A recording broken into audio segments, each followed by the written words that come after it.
रसानां छन्दसामपि मङ्गलानां च कर्तारौ वन्दे वाणी विनायकौ वागर्थाविव सम्पृक्तौ वागर्थप्रतिपत्तये जगतः पितरौ वन्दे पार्वती परमेश्वरौ। देखिए, कल जो हमने देखा था वो आपके काम नहीं आएगा, लेकिन उसमें कोई चीज समझने की है जो आपके काम आएगी। तो हम सीधे सीधे उस पे आते हैं, क्योंकि आप में से कोई भी उसमें लिखने नहीं जा रहा है ना। तो उर्दू की जो उच्चारण प्रवृत्ति है उसको हमें देखना है।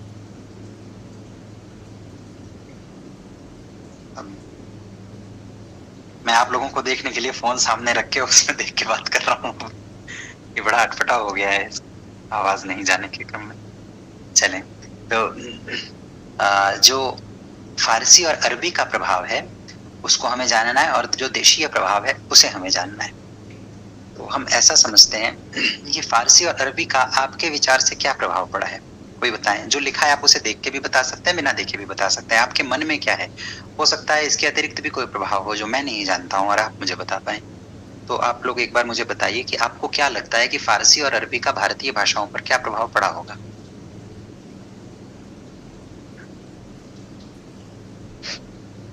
कोई भी व्यक्ति बोले, जो भी मन में आ रहा हो, जो आपने अपनी भाषाओं को, मातृभाषाओं को तो ऑब्जर्व किया है।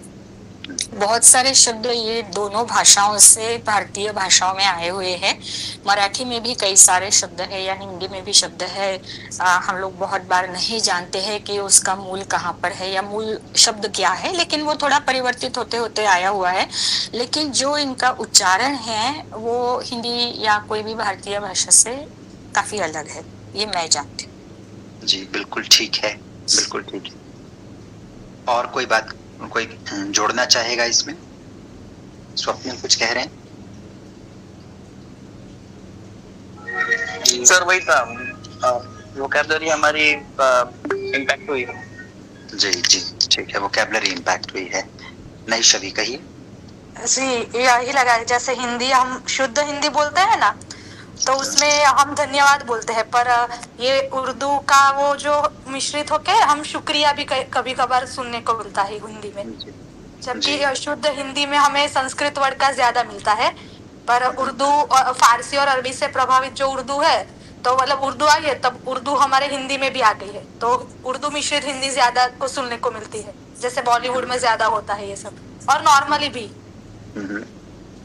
सर मराठी में तो कई सरनेम्स ऐसे हैं, उपनाम ऐसे हैं कि वो कुछ काम की वजह से बने हुए हैं, जैसे करखानीस है, फरसनीस है या फडणवीस है, लेकिन उसका जो मूल है वो उर्दू, सो वो फारसी या अरेबिक शब्द है। राजकारण की भाषा में ज्यादा प्रभाव था मुगलों की वजह से, तो उससे रिलेटेड है। या चिटनवीस है, वाकिया नवीस है, वो सब उसका नवीस जो भी नवीस, यस यस नवीस या दार जो आता है बाद में, मामलेदार, अमलदार, हवालदार, आमदार। वो तो बाद में फॉर्म हुए सर, लेकिन ये जो सरनेम्स में आए हुए हैं वो उसके वहां से आए हुए। बिल्कुल बिल्कुल। और भी तो है ना, दारू वाला और पता नहीं कौन कौन सा वाला, जितने हैं ये पर्शियन सरनेम्स है, पर्शियन से आते हैं। पारसी लोगों में काफी गोली वाला, बंदूक वाला, ये कहाँ से आता है? ये भी उसी प्रकार के प्रभाव है। पर मैं इस समय विशेष रूप से उच्चारण की बात करना चाह रहा हूँ। मैं वोकैबुलरी जो आई है, जो शब्द राशि आई है, उसकी बात नहीं करना चाह रहा हूँ।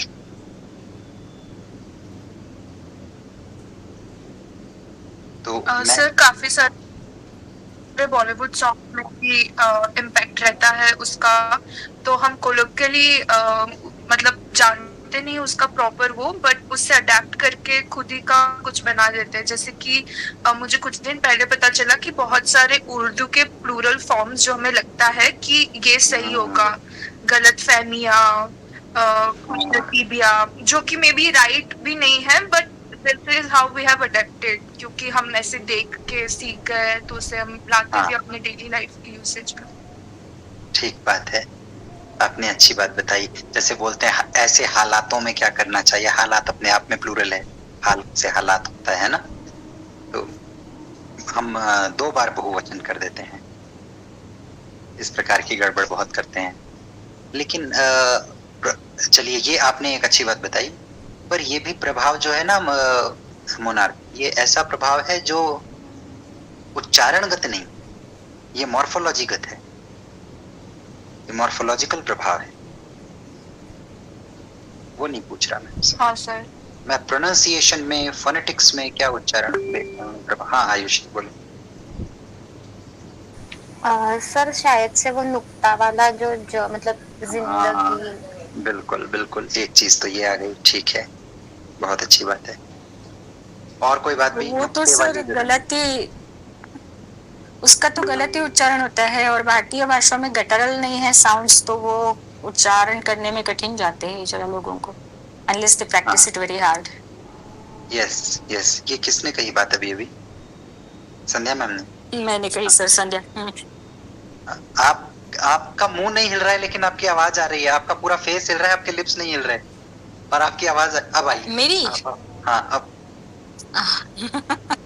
नहीं सर, मैं बात तो कर रही थी तो मेरे मुंह से आवाज आ रही थी। ठीक ठीक, ओके ओके। चलिए ये भी एक बात बहुत अच्छी बताई कि ये जो नुक्ते वाली जो ऑर्थोग्राफी है हमारे पास में, वो किसकी, ड़ और ढ को छोड़कर, और जो भारतीय भाषाओं के मानकीकरण के लिए हमने अभी बनाई है, जो मैंने आपको विस्तार से बताया है, र न इत्यादि, इनके अतिरिक्त जो है जो क ख ज फ ये सब हैं, ये हमारे यहाँ की दुनिया नहीं है, पर ये अब हमारी भाषा में आती हैं।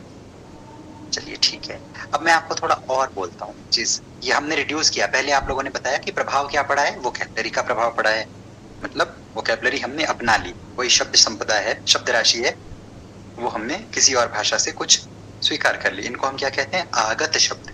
क्या कहते हैं? आगत शब्द। फिर दूसरा पक्ष एक व्यक्ति ने जोड़ा, वो जोड़ा वोकैबुलरी में ही एड ऑन करते हुए एक प्रकार से, पर वो मॉर्फोलॉजी का विषय है कि किस प्रकार से हम इन्फ्लेक्शंस कर रहे हैं या डिक्लेंशंस कर रहे हैं, है ना, ये उसका विषय है। वो ठीक कर रहे हैं या अनुचित कर रहे हैं वो एक अलग बात है, पर ये विषय मॉर्फोलॉजी का है। हमने अपनी स्लाइड में टाइटल क्या रखा हुआ है आपके सामने, वो देखिए, उच्चारण की प्रवृत्ति। तो इस उच्चारण की प्रवृत्ति के बारे में पहला पॉइंट एड ऑन किया संध्या मैम ने अभी, कि ये जो ध्वनियां हैं वे कौन सी हैं, ज फ ख, इस प्रकार की, घ ज क, ये जो 5 ध्वनियां हैं विशेष रूप से, इनकी बात। पर हमें एक कॉन्टेक्स्ट पता है, और वो कॉन्टेक्स्ट क्या है, संदर्भ क्या है, कि हम बात कर रहे हैं इस समय स्वरों के उच्चारण काल को आधार में रखें, है ना।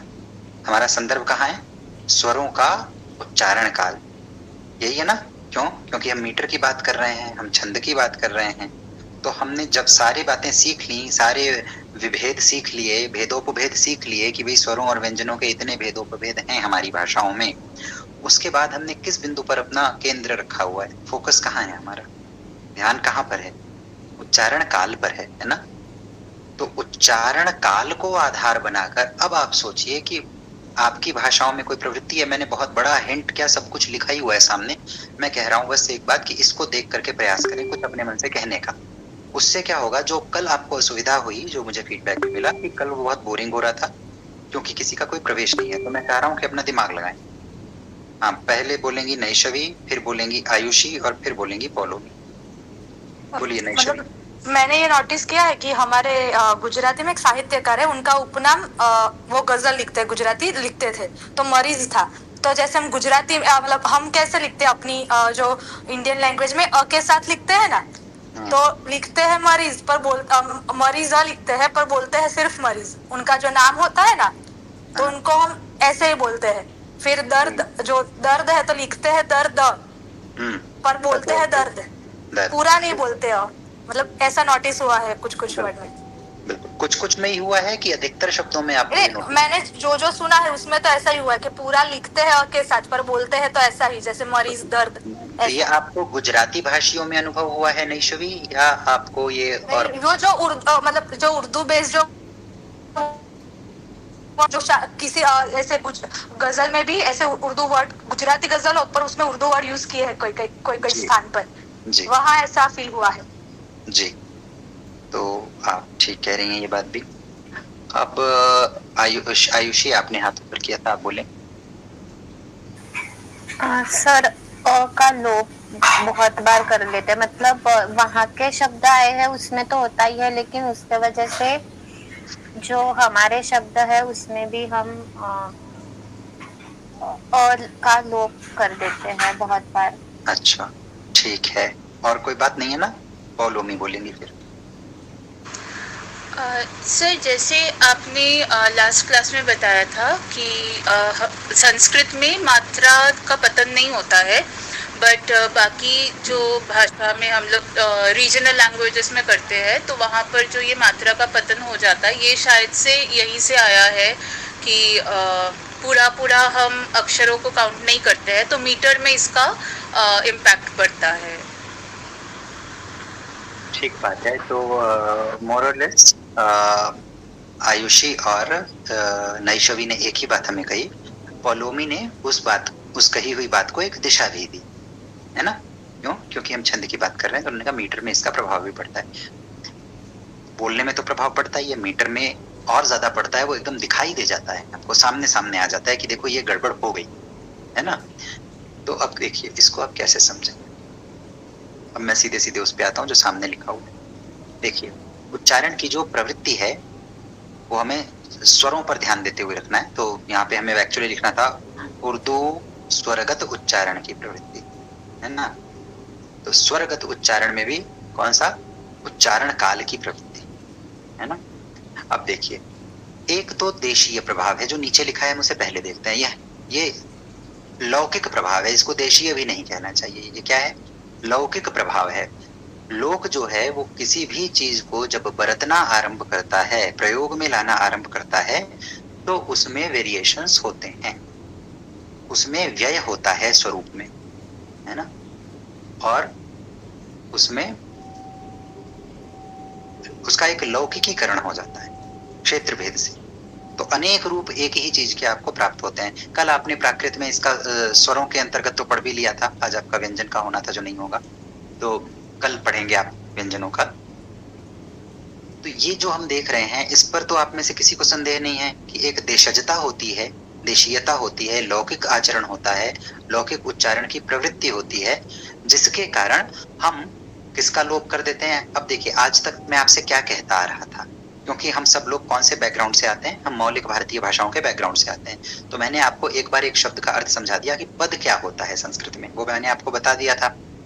और फिर मैं आपको क्या बोलता था हमेशा इतने दिनों तक कि पद मध्य और पदांत के आकार का लोप जो है वही श्वाडिलीशन है। ये आपको कह के समझाता था हर बार। परंतु अब हम किस में जा रहे हैं? हालांकि मैं इसका पहले भी प्रयोग कर सकता था, परंतु पद शब्द जो है वो आप में से जो लोग भी संस्कृत की दृष्टि में से देख रहे हो या संस्कृत में आगे बढ़ना चाह रहे हो, प्रवेश करना चाह रहे हो, उनको उनके कानों को पद इस शब्द का अभ्यास हो जाना चाहिए कि पद हम कहते किसको हैं। तो आज तक हम प्रयोग कर रहे थे पदांत शब्द का, है ना? अब हम किसका प्रयोग करेंगे? तो पदांत और पद मध्य दोनों से ही हमें किसका अभिप्राय था? हमें अभिप्राय सदा इसी का था कि अक्षरांत में आकार का लोप नहीं होना चाहिए, है ना? यदि किसी सिलेबल में आकार अंत में आ रहा है तो उसका लोप करने की जो प्रवृत्ति होती थी उसी को हम क्या कहते थे? पदांत अथवा पद मध्य के आकार का लोप। यही बात कह रहा था मैं, बताइए हर बार। क्योंकि पदांत है तो यदि वो अक्षर पदांत में है तो वो अक्षरांत बोलने पर भी पदांत वैलिड रहेगा। और यदि मैं पद मध्य की बात कर रहा हूं कि पद के मध्य में, किसी शब्द के मध्य में यदि आकार का लोप कर रहे हैं, श्वा डिलीशन कर रहे हैं हम, तो वो भी एक्चुअली क्या है? एक्चुअली वो जो सिलेबल अ से बनना चाहिए था उस सिलेबल के अंदर हम अ नहीं बोल रहे, यही तो कर रहे हैं। उदाहरण के लिए वापस वही शब्द ले लो, छिपकली, छिपकली, छिपकली। अब उसमें क्या बनेगा? देखो, छिपकली 4 सिलेबल बने। मैंने बोला छिपकली तो कितने बने? छिपकली 3 बने। ये स्पष्ट हो गया। तो जब मैं कह रहा हूं पद मध्य के आकार का लोप, तो वो भी तो क्या हो रहा है? वो भी जो एक प वाला जो आ रहा था, छिपकली में जो प था, जो प सिलेबल था, अक्षर था, उसके आकार का लोप मैं कर रहा हूं, है ना? और वो अक्षर में कहां स्थित था? अक्षर में अनुपूर्वी क्या होगी उस अक्षर की? प की। पकार अकार, तो वो जो अकार है वो उस अक्षर के अंत में ही आ रहा है ना। तो अक्षरांत आकार का लोप हम कर रहे, और ऐसा होने के कारण से क्या हो जा रहा था, उसका एक सिलेबल कम हो जा रहा था, छिपकली के स्थान पर क्या हो रहा था, छिपकली। तो वो जो प सिलेबल में, प अक्षर में जो अकार था उसको हटा देने पर जो पकार है वो अपने से पूर्ववर्ती अक्षर का भाग हो गया। ये तो बाद की प्रक्रिया हुई कि ऐसा होने पर हुआ क्या, पर मूल कारण क्या है, मूल कारण है अक्षरांत अकार का लोप। बात स्पष्ट रूप से पहुंच गई आप तक। तो नेसेसरीली जो लोप हो रहा है पदांत या पद मध्य में, जो सिलेबल में जो श्वा डिलीशन हम जिसको कह रहे हैं इतने दिनों से, वो एसेंशियली क्या चीज है, निसर्गतः वो क्या है, वो अक्षरांत आकार का लोप है। ये बात समझ गए? पर कौन से का होगा कौन से का नहीं होगा, इसके कुछ जैसे का तो नहीं हुआ छिपकली में, ये तो नियम नहीं है, ये तो आप जो बोल रहे हैं उसके अनुसार आप निर्णय ले लें। इसीलिए जब गजल वाले एक हाई ग्राउंड लेकर के बात करते हैं और कहते हैं कि हम तो गजल कहते हैं, गजल लिखी नहीं जाती, गजल कही जाती है, वो इसी बात का आधार बनाते हैं कि जैसे बोल रहे हैं वैसे ही लिखना है ना। तो अब कौन कैसे बोल दे, कौन कहां पर मात्रा गिरा रहा हो मीटर के अनुरोध से, कोई नहीं जानता है ना। तो कहां पर गिरेगा, इसके जो नियम यदि आप देखना चाहेंगे तो ऐसा नहीं है कि नियम आपको नहीं मिलेंगे, नियम भी मिलेंगे, पर वो विषय जो होगा वो फोनोलॉजी का विषय हो जाएगा। वो किसका विषय हो जाएगा, फोनोलॉजी का, वो फोनेटिक्स का विषय नहीं रहेगा। और उसके लिए आपको पूरी भाषा को देखना पड़ेगा। ऐसा नहीं है कि नियम नहीं है, नियम है। इसी बात को मैं, चूंकि इस कोर्स का स्कोप छोटा है, तो आपको कई दिन से बताता आ रहा हूं, मैंने कल भी कई बार बताया था इस बात को। वो क्या बात थी कि कौन से स्थान पर, जैसे हमने कल आपको जब सुहासिनी ने प्राकृत वाला भाग पढ़ाया, उसके बाद मैंने आते ही सबसे पहले एक पॉइंट उठाया था, आप लोगों को ये भी ध्यान आ रहा हो तो, सेनुर और सेनुरा, ठीक है। अब जब सेनुरा करने जा रहे हैं तो अगल बगल भी कुछ नहीं है, बस एक आकार अंत में बढ़ाया आपने, या तब क्या हो जाएगा, अपने आप उसको पहले ह्रस्व करके ही बोलेंगे। एक शब्द और आता है सेनुरवा, सेनुरवा। तो मीटर के अनुरोध से ये निश्चित होगा, इस बात का निश्चय किया जाएगा कि उसको सेनुरवा बोलना है या उसको सेनुरवा बोलना है ना। अवधि में लिखते समय क्या बोलना है, ये मीटर के अनुरोध से निश्चित होगा। तो यहाँ तो फोनोलॉजी भी फेल हो जाएगी, वो इस बात में पूरी तरह से निर्णय दे पाने में असमर्थ हो जाएगी, है ना। तो ये जो विषय है ये बहुत अधिक सीमा तक फोनोलॉजी कवर कर लेती है, परंतु पूरी तरह से नहीं कवर कर पाती है, क्योंकि अल्टीमेटली जो है ये किसका विषय है, ये लोगों के अपने मुंह से बोलने का विषय है ना। तो हम डेटा नहीं फीड कर सकते केवल। तो अब मीटर में जहां आवश्यकता होगी लोग गिरा देंगे मात्रा, जहां ऐप माना जाता है, जहां दोष माना जाता है, वहां भी गिरा देते हैं। तो इसको ऐसे ही समझना पड़ेगा अभी तो, है ना। तो अब ये जो देशीय प्रभाव है, या जो जिसको हम कह रहे हैं कि देशीय भी नहीं लिखना चाहिए, इसको लौकिक प्रभाव लिखना चाहिए, ये मुझे लग रहा है ये ठीक नहीं लिखा गया, मैं इसे बदल के भेजूंगा आपको। तो ये लौकिक प्रभाव है। अब ये लौकिक प्रभाव तो है, यहां तक तो हम बोलते हैं, इसके आगे हम पॉलिटिकल करेक्टनेस के शिकार हो जाते हैं और हम बात नहीं करते। इस प्रकार से कोई बात नहीं करता कि हिंदी में, हिंदी भाषा में या हमारी जो अन्य सहोदरा भाषाएं हैं हिंदी की, उनमें क्या समस्या आई है। इस समस्या का लौकिक जो कारण है वो तो है, उसके अतिरिक्त फारसी अरबी का बहुत अधिक समय तक, शताब्दियों तक का जो प्रभाव है, विशेष रूप से जो कोर्ट लैंग्वेज होती है, जो राजकारण की, राजकाज की भाषा होती है, उसका प्रभाव पड़ता है। अभी अंग्रेजी इतना सिर चढ़ के क्यों नाचती है हमारे ऊपर? सीधा सीधा कारण क्या है, कोर्ट रूम में नहीं बोली जाती, ब्यूरोक्रेसी में नहीं बोली जाती। इन दो जगहों पे आप अंग्रेजी को हटा दीजिए तो अंग्रेजी का नाम लेवा भी नहीं बचेगा, धीरे धीरे देश में अपने आप समाप्त हो जाएगा। तो जो राजदंड को धारण करने वालों की भाषा होती है, समाज के उस वर्ग की भाषा होती है, वही भाषा लोक के द्वारा उसी भाषा का लोक के द्वारा अनुसरण किया जाता है। ये बात एकदम स्पष्ट है ना। तो ये सोशियो लिंग्विस्टिक्स का विषय है एक तरह से। तो क्या होता है, अब देखिए, आप अगर देखना चाहें तो जो आलेख जी ने बात बोली वो, उससे मैं यहाँ तक आया। अब मैं इसी का एक एक्सटेंशन करता हूँ। एक्सटेंशन इस प्रकार से देखें कि आप सबको पता है कि नमस्कार अशुद्ध होता है, पता है नमस्कार अशुद्ध होता है ना। क्या अशुद्ध होता है, नमस्कार अशुद्ध है या नमस्कार अशुद्ध है? नमस्कार, नमस्कार अशुद्ध है। पर चूंकि अमिताभ बच्चन नमस्कार बोलते हैं तो हिंदी भाषी जानते हुए भी नमस्कार बोलते हैं। क्यों बोलते? क्योंकि वो अमिताभ बच्चन बोल रहे हैं तो ठीक ही बोल रहे होंगे। एक तो अमिताभ बच्चन है, दूसरे हरिवंश राय बच्चन के सुपुत्र हैं, तो वो जो बोलते हैं वो सिर माथे। इसलिए क्या हो जाता है कि आधे से अधिक जो हिंदी भाषी हमको अपने आसपास दिखाई देते हैं, उनमें से कोई भी नमस्कार नहीं बोलता है, सब नमस्कार बोलते हैं। और किसी को टोक दो तो पहला तर्क ये आता है, अरे अमिताभ बच्चन भी तो बोलता है भाई, अब हम क्या बोल करें इस पे। उन्होंने उनको बोलते हुए देखा और सुन लिया। प्लस कुछ ध्वन्यात्मक विशिष्टता होती है, या उसको ध्वन्यात्मक विशिष्टता इस प्रकार से कहना चाहिए कि एक फोनेटिक इलिटिज्म होता है ना।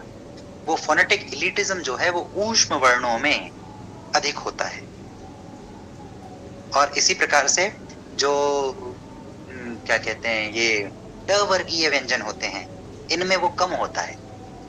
समझ रहे हैं? तो आपको इसीलिए बंगाल की जो भाषा है देखिए, और भाषा जो है वो आपके बाकी चरित्र में भी परिलक्षित होती है, पहनावे में होती है। आप बंगाली भद्रलोक जिसको बोलते हैं, उनकी भाषा को देखें, उनके पहनावे को देखें, वो लगेगा कि हाँ ये आदमी ऐसी बोली बोलेगा, अपने आप लगता है ना। श श श श इतना अधिक है बांग्ला में, ऐसा नहीं है कि उपस्थित नहीं है, लिपि में तो स को स लिखते ही हैं, बोलने में केवल उसका ये फोनोलॉजिकल रिलेशन है कि कौन से स्थान पर आएगा तो क्या बोला जाएगा। कल सुहासिनी ने आपको बताया भी था कि इस पर हमने काम करवाया, और भी बहुत काम हुए हैं बंगाली फोनेटिक्स एंड फोनोलॉजी पे जो काम हुए, वो लोग भी इसको जानते हैं कि कहाँ पर सकार का प्रयोग होगा, कहाँ पर शकार का प्रयोग होगा। लिपि में तो सब जगह है क्योंकि संस्कृत से आ रहा है, तो वो तो लिखने में वैसे ही शुद्ध लिखेंगे, पर बोलने में सब श श श करते हैं। देखिए पोलोमी सिर हिला रही हैं, वो जानती हैं इस बात को। तो ये बात आपने समझी।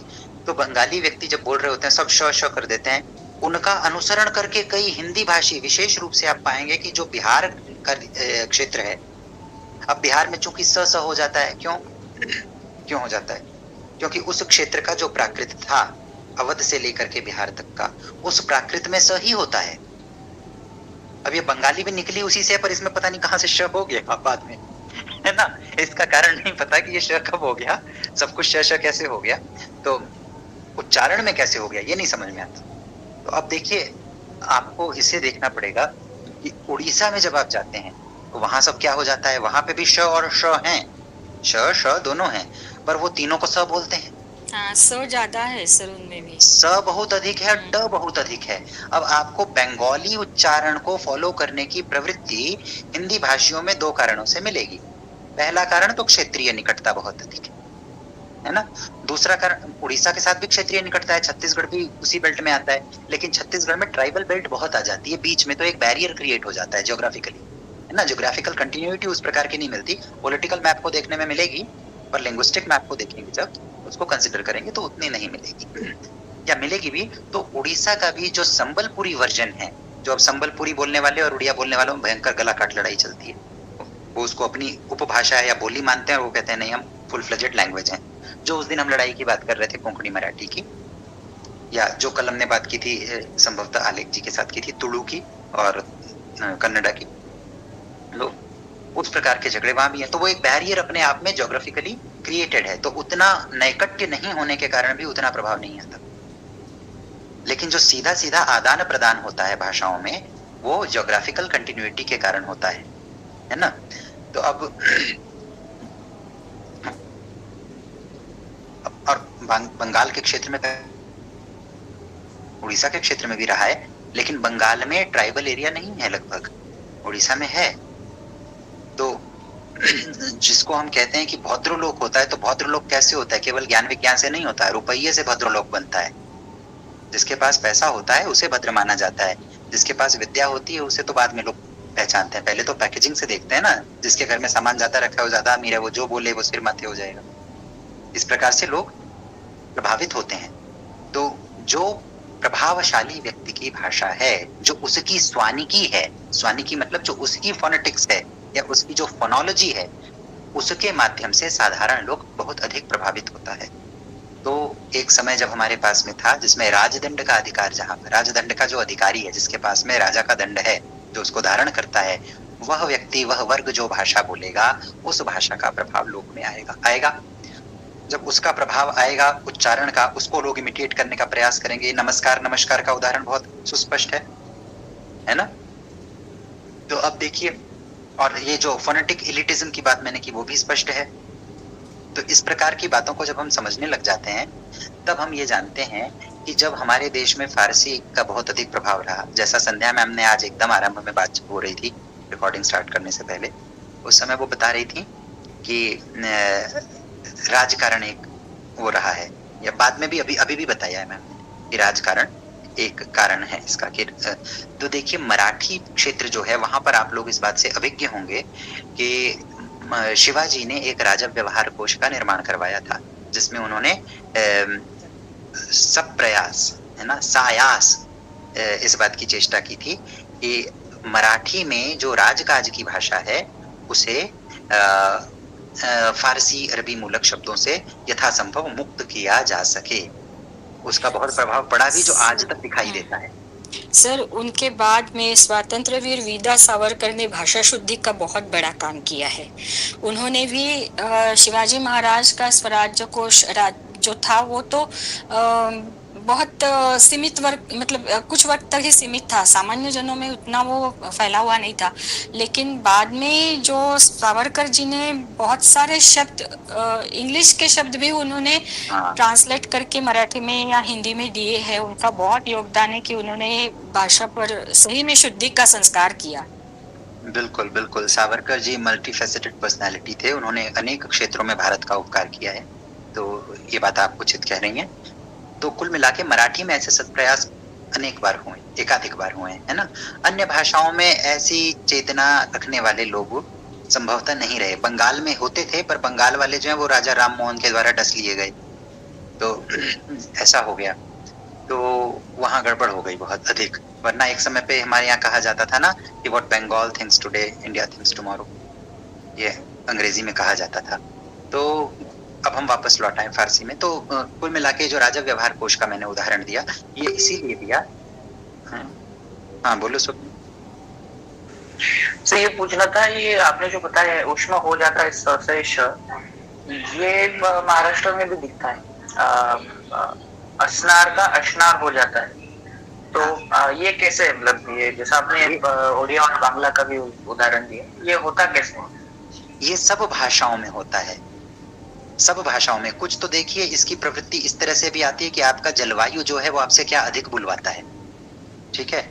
आपके अंदर जो लौकिक शब्द उपजते हैं उसमें सामान्य लोक की प्रवृत्ति क्या होती है, ये एनालाइज करना पड़ता है।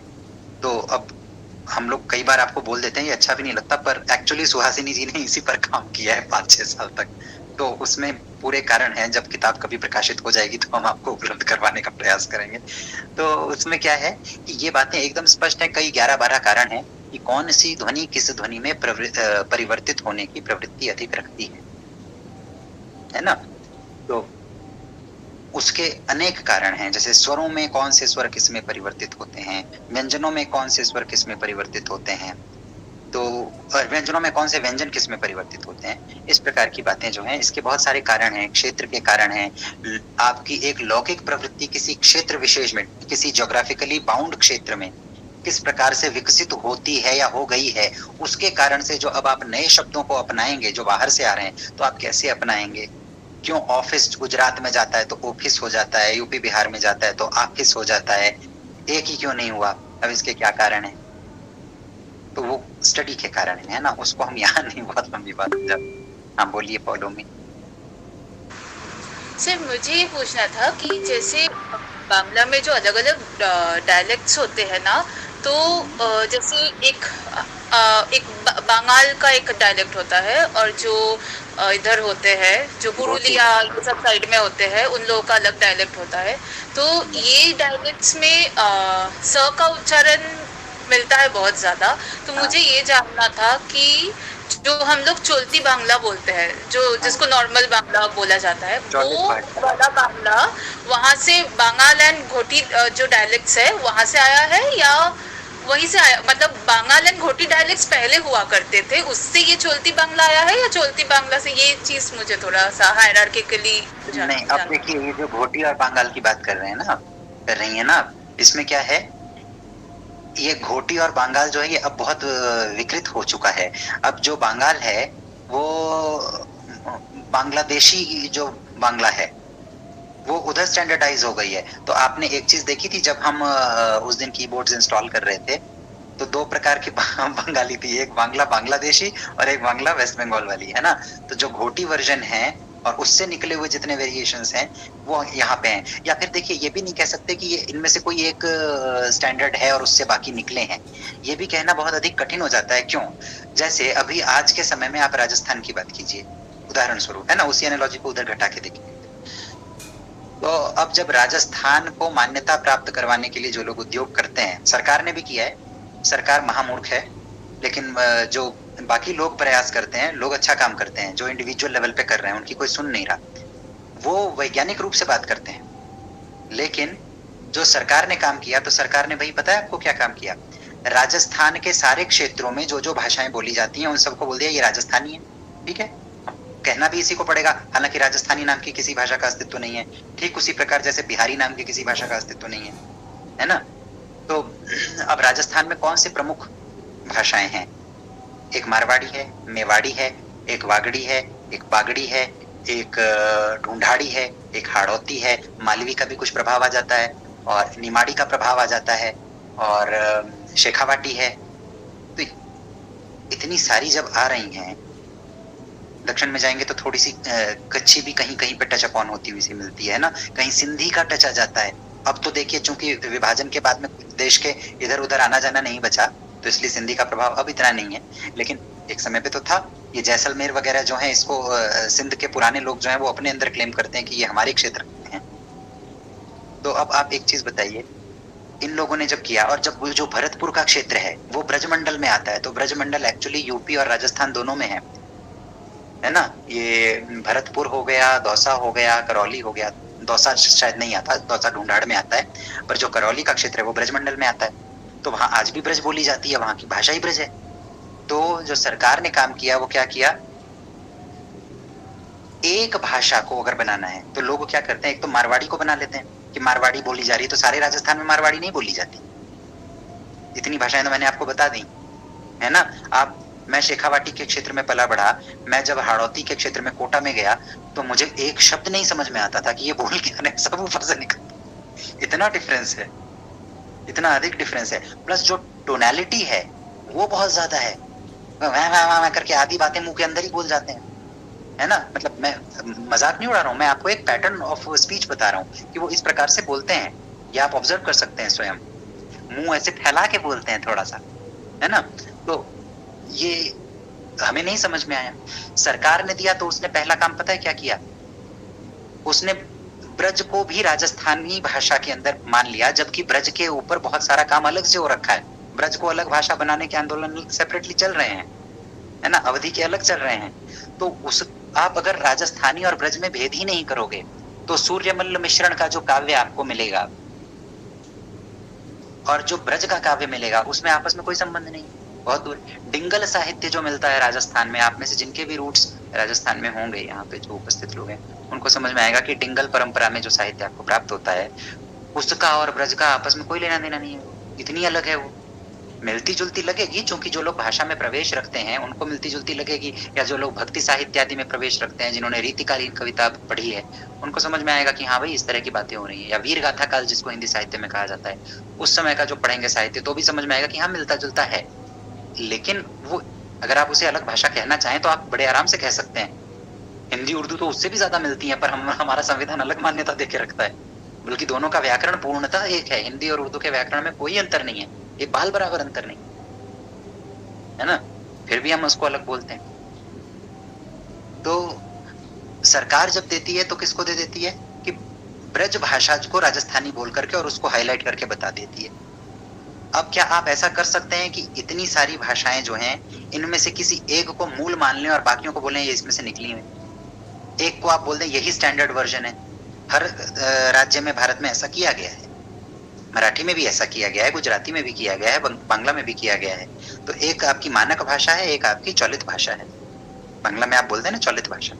अब आप देखो स्वप्निल ने हाथ उठाया, मतलब he is aware of this fact. इसका अर्थ क्या है, खानदेशी अलग है, मराठवाड़ा की अलग है, विदर्भ की अलग है, कोंकण की अलग है, पर स्टैंडर्ड भगवान जाने किसने किसको बना दिया कोई नहीं जानता, क्यों बनाया नहीं जानते। तो जो पॉलिटिकली ऊपर हो जाएगा, जिसके पास लाठी आ जाएगी, वो भैंस को अपना कह लेगा, या फिर वो अपनी भैंस को बोल देगा कि यही सबकी भैंस है, या फिर उसके पास जो भी पशु होगा वो कहेगा इसी को भैंस मानो, यही भैंस है, चाहे जो भी है। वो बकरी है तो भी बोलेगा मेरे पास जो है वो भैंस है, क्यों? क्योंकि मेरे पास लाठी है।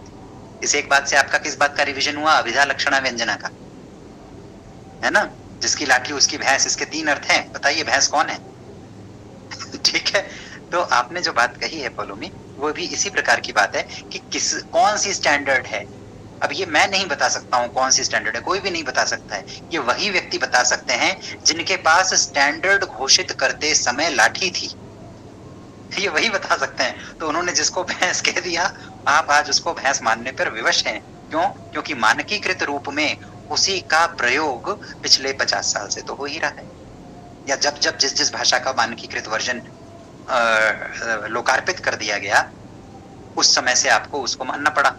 अब मोड़ी है, संध्या मैम ने मोड़ी में भी डिप्लोमा किया हुआ है, तो आप एक बात बताइए, मोड़ी को हटाने का कोई औचित्य था?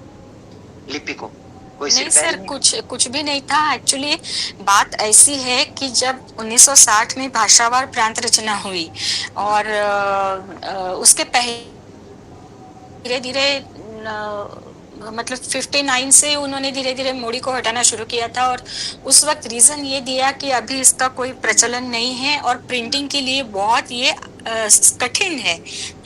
उसके पहले भी मोड़ी की जो किताबें हैं, स्कूल में रहती थी किताबें, तो वो तो प्रिंट होती थी। और सबसे मजे की बात ये कि मोड़ी की सबसे पहली किताब जो छपी, वो एक ब्रिटिश फादर ने मोड़ी में जो किले वाली प्रिंटिंग होती थी बहुत पहले, हाँ, वहाँ वो उसने कोलकाता में एक प्रेस था, वहाँ पे छपी गई है। तो उस जमाने से मोड़ी का तो प्रिंट हो ही रहा था। और बाद में ऐसा हुआ कि मोड़ी को तो उन्होंने बस, हम लोग बोलते हैं कि मोड़ी को मोड़ी में निकाल दिया, यानी स्क्रैप में डाल दिया। और अभी हालात ऐसे है कि अभी उनको सरकार थोड़ी सी जागृत हो रही है कि भाई अपने पास पूरा भी लेख में इतने सारे दस्तावेज है, लाखों से दस्तावेज है, 5 आर्काइव्स है महाराष्ट्र में, तो वो सब मिला के इतने दस्तावेज है। इवन कोर्ट के मामलों में भी जहाँ जमीन का है सब कुछ 90 मतलब 50 अप टू 60-61 तक के जो भी कागजात है सब मोड़ी में है। तो अब सरकार ही बोल रही है भाई मोड़ी पढ़ो, मोड़ी पढ़ो। बिल्कुल ठीक बात है। राजस्थान में भी पुराने आज तक एक लिपि है जो बीकानेर स्टेट में चलती थी, मैंने आपको आरंभिक कक्षाओं में इसके विषय में अवगत भी करवाया था। उसका नाम मोड़िया था। उसका कोई संबंध मोड़ी से नहीं है, पर प्रवृत्ति बहुत कुछ मिलती जुलती है ना? जो पैरामीटर्स हैं वो मिलते जुलते हैं, और वो विशेष रूप से वणिक वर्ग के द्वारा प्रयोग में लाई जाती थी। और फिर राजकाज में भी वही थी। तो बीकानेर के राजा के द्वारा जो आपको पुराने आदेश प्राप्त होते थे वो मोड़िया लिपि में प्राप्त होते थे, और वो मिलती जुलती किससे? सिंध की महाजनी स्क्रिप्ट के साथ। मोड़ी की मजे की बात ऐसी है सर कि जब वो पुराने दस्तावेज पढ़ते हैं तो उसमें ठीक है, भाषा तो मराठी है, लेकिन ऐसा बोलते हैं कि जहाँ जहाँ भारत देश में मराठे गए वहाँ वहाँ मोड़ी गई। तो पूरा अवध वेस्ट बंगाल तक के भी मोड़ी, और इधर तंजावर में शिवाजी महाराज के जो सौतेले भाई थे उनका राज था, तो वहाँ पे भी मोड़ी थी। तो वो जब पढ़ते हैं सर तो भाषा इतनी अलग है, क्योंकि उसमें तमिल भी आ गई है, तोड़ भी आ गई है, जहाँ जहाँ की जो थी regional language along with Farsi and Arabic आ गई है जी। सो जब मोड़ी पढ़ते हैं तो मराठी नहीं, वो लैंग्वेजेस के ऊपर भी ध्यान देना पड़ता है। बिल्कुल। तो इससे 2 बातें निकलती हैं जो संध्या मैम ने कहा। एक बात तो ये निकलती है कि सरकारों के भरोसे ना रहें। सरकारों में, ब्यूरोक्रेसी में भाषा के प्रति इस सीमा तक अनजान लोग हैं, और अनजान नहीं है, अनजान होने के साथ मूर्ख भी हैं और धूर्त भी हैं, जान करके भी दुष्टताएं बहुत करते हैं, है ना?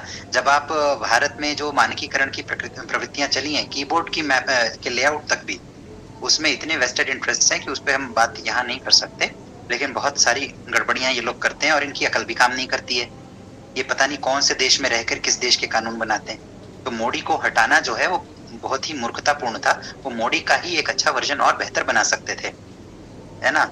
उसमें अपनी धूर्तता को छिपाने के लिए ये लोग ऐसा तर्क दे देते हैं कि नहीं, राष्ट्रीय एकीकरण के लिए महाराष्ट्र ने सैक्रिफाइस किया। महाराष्ट्र ने नहीं सैक्रिफाइस किया, महाराष्ट्र के लोगों पे आपने थोप दिया, है ना? तो थोप दोगे तो करेंगे क्या? लेकिन इससे कौन सी बात वापस सिद्ध होती है कि यदि राज्य शक्ति चाह ले, राज्य की इच्छा शक्ति हो कुछ करने की, तो उसे सर्वथा किया जा सकता है। तो जो हमारी भाषाओं की दुर्गति हो रखी है, इसको करने में यदि कोई भी सरकार एक बार चाह ले, 15-20 हजार करोड़ रुपए अगर डाल दे, तो ये सब ठीक हो सकता है। अगर आपको इस पर पढ़ना है तो आप लोग द इंग्लिश मीडियम मिथ एक पुस्तक है, इसको पढ़िए, बड़ा आनंद आएगा। उसके साथ उन्होंने बात की है, संक्रांत सानू की पुस्तक है ये।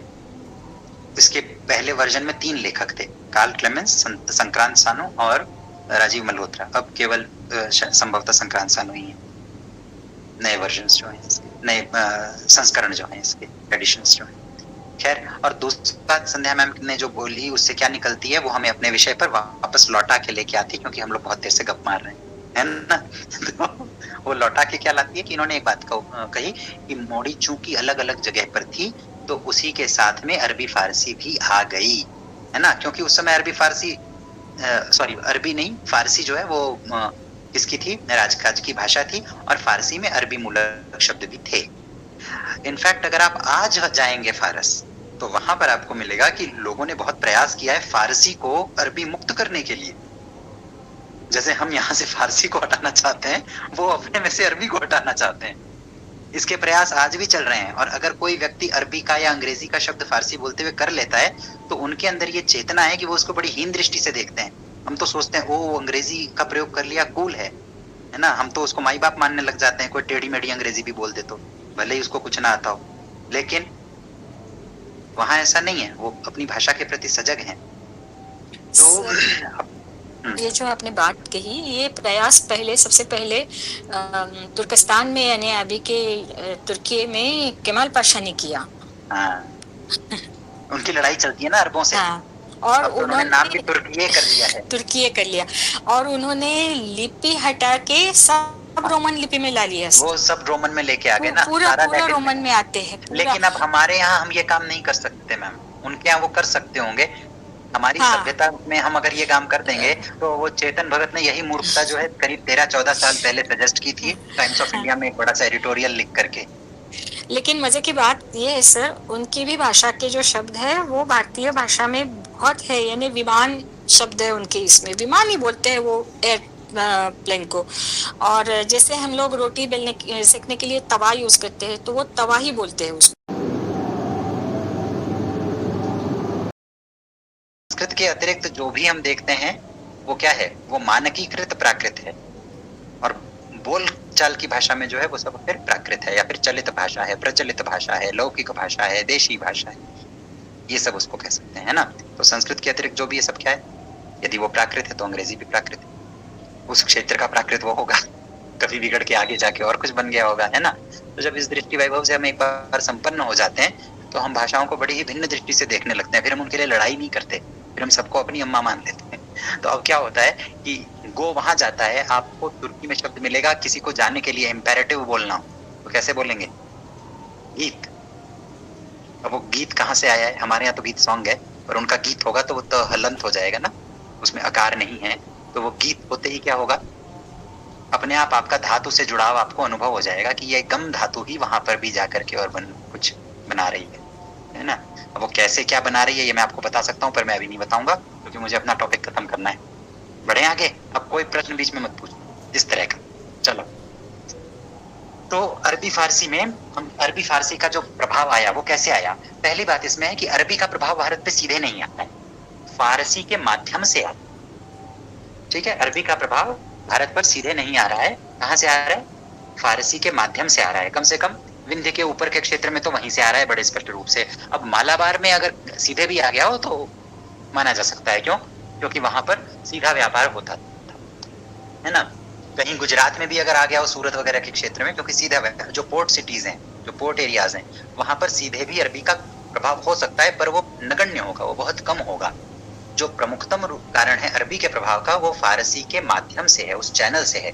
ठीक है, और फारसी का क्यों है ये हम सब जानते हैं, हम उसमें नहीं पढ़ेंगे। अब हम ये जानते हैं कि वो क्या प्रभाव हैं। तो 2 प्रकार के प्रभाव हैं हमारे पास में, एक उच्चारणगत है, एक लिपिगत है ना। एक क्या है, उच्चारणगत और एक लिपिगत। तो जो उच्चारणगत है वो तो हमने देख लिया है, जो लौकिक प्रभाव है, जो स्वदेशी प्रभाव है हमारा, वही उससे भी आया है, क्योंकि उनमें भी श्वा डिलीशन होता है ना। लेकिन उनकी जो लिपि है वो श्वा डिलीशन के अनुकूल है। हमारी लिपि जो है वो भी अनुकूल है, पर हमने उसका प्रयोग नहीं किया। ये मैं आपको मानकीकरण का जो डॉक्यूमेंट दे चुका हूँ उसमें आप लोग मेरे विचार में अब सब पढ़ चुके होंगे ना, क्योंकि 7 पन्ने ही हमने छोड़े थे, बाकी शायद हमने पढ़ लिया था। ठीक है, और वो मेरे पढ़ाने की बात भी नहीं है, तो जिसने अभी भी नहीं पढ़ा हो उसको अवश्य जाकर के पढ़े। और फिर बात क्या आती है, वो महत्वपूर्ण बात जो मैं आपको बताना चाहता हूँ वो क्या है, वो लिपिगत। ये लिपिगत बात क्या है कि जो स्वर चिन्ह हैं उनकी उपलब्धता है उनके पास में, अरबी में भी है, फारसी में भी है, पर ये इसका प्रयोग नहीं करते। अब फारसी वाले इसका प्रयोग क्यों नहीं करते, यूनिफॉर्म में ये था कि नहीं था उसको थोड़ा देखना पड़ेगा, मुझे भी स्मृति लभ्य नहीं है इस समय, लेकिन अरबी में नहीं था। और जो अभी फारसी की लिपि है जिसको हम पर्शियो अरेबिक स्क्रिप्ट कहते हैं, जो उर्दू भी जिसमें लिखी जाती है, तो ये जो पर्शियो अरेबिक स्क्रिप्ट है ये आई कहाँ से है, ये आई तो अरब से ही है ना। फारस की मूल लिपि ये नहीं थी, पर्शिया की ये मूल लिपि नहीं थी, ईरान की ये स्वाभाविक लिपि नहीं थी।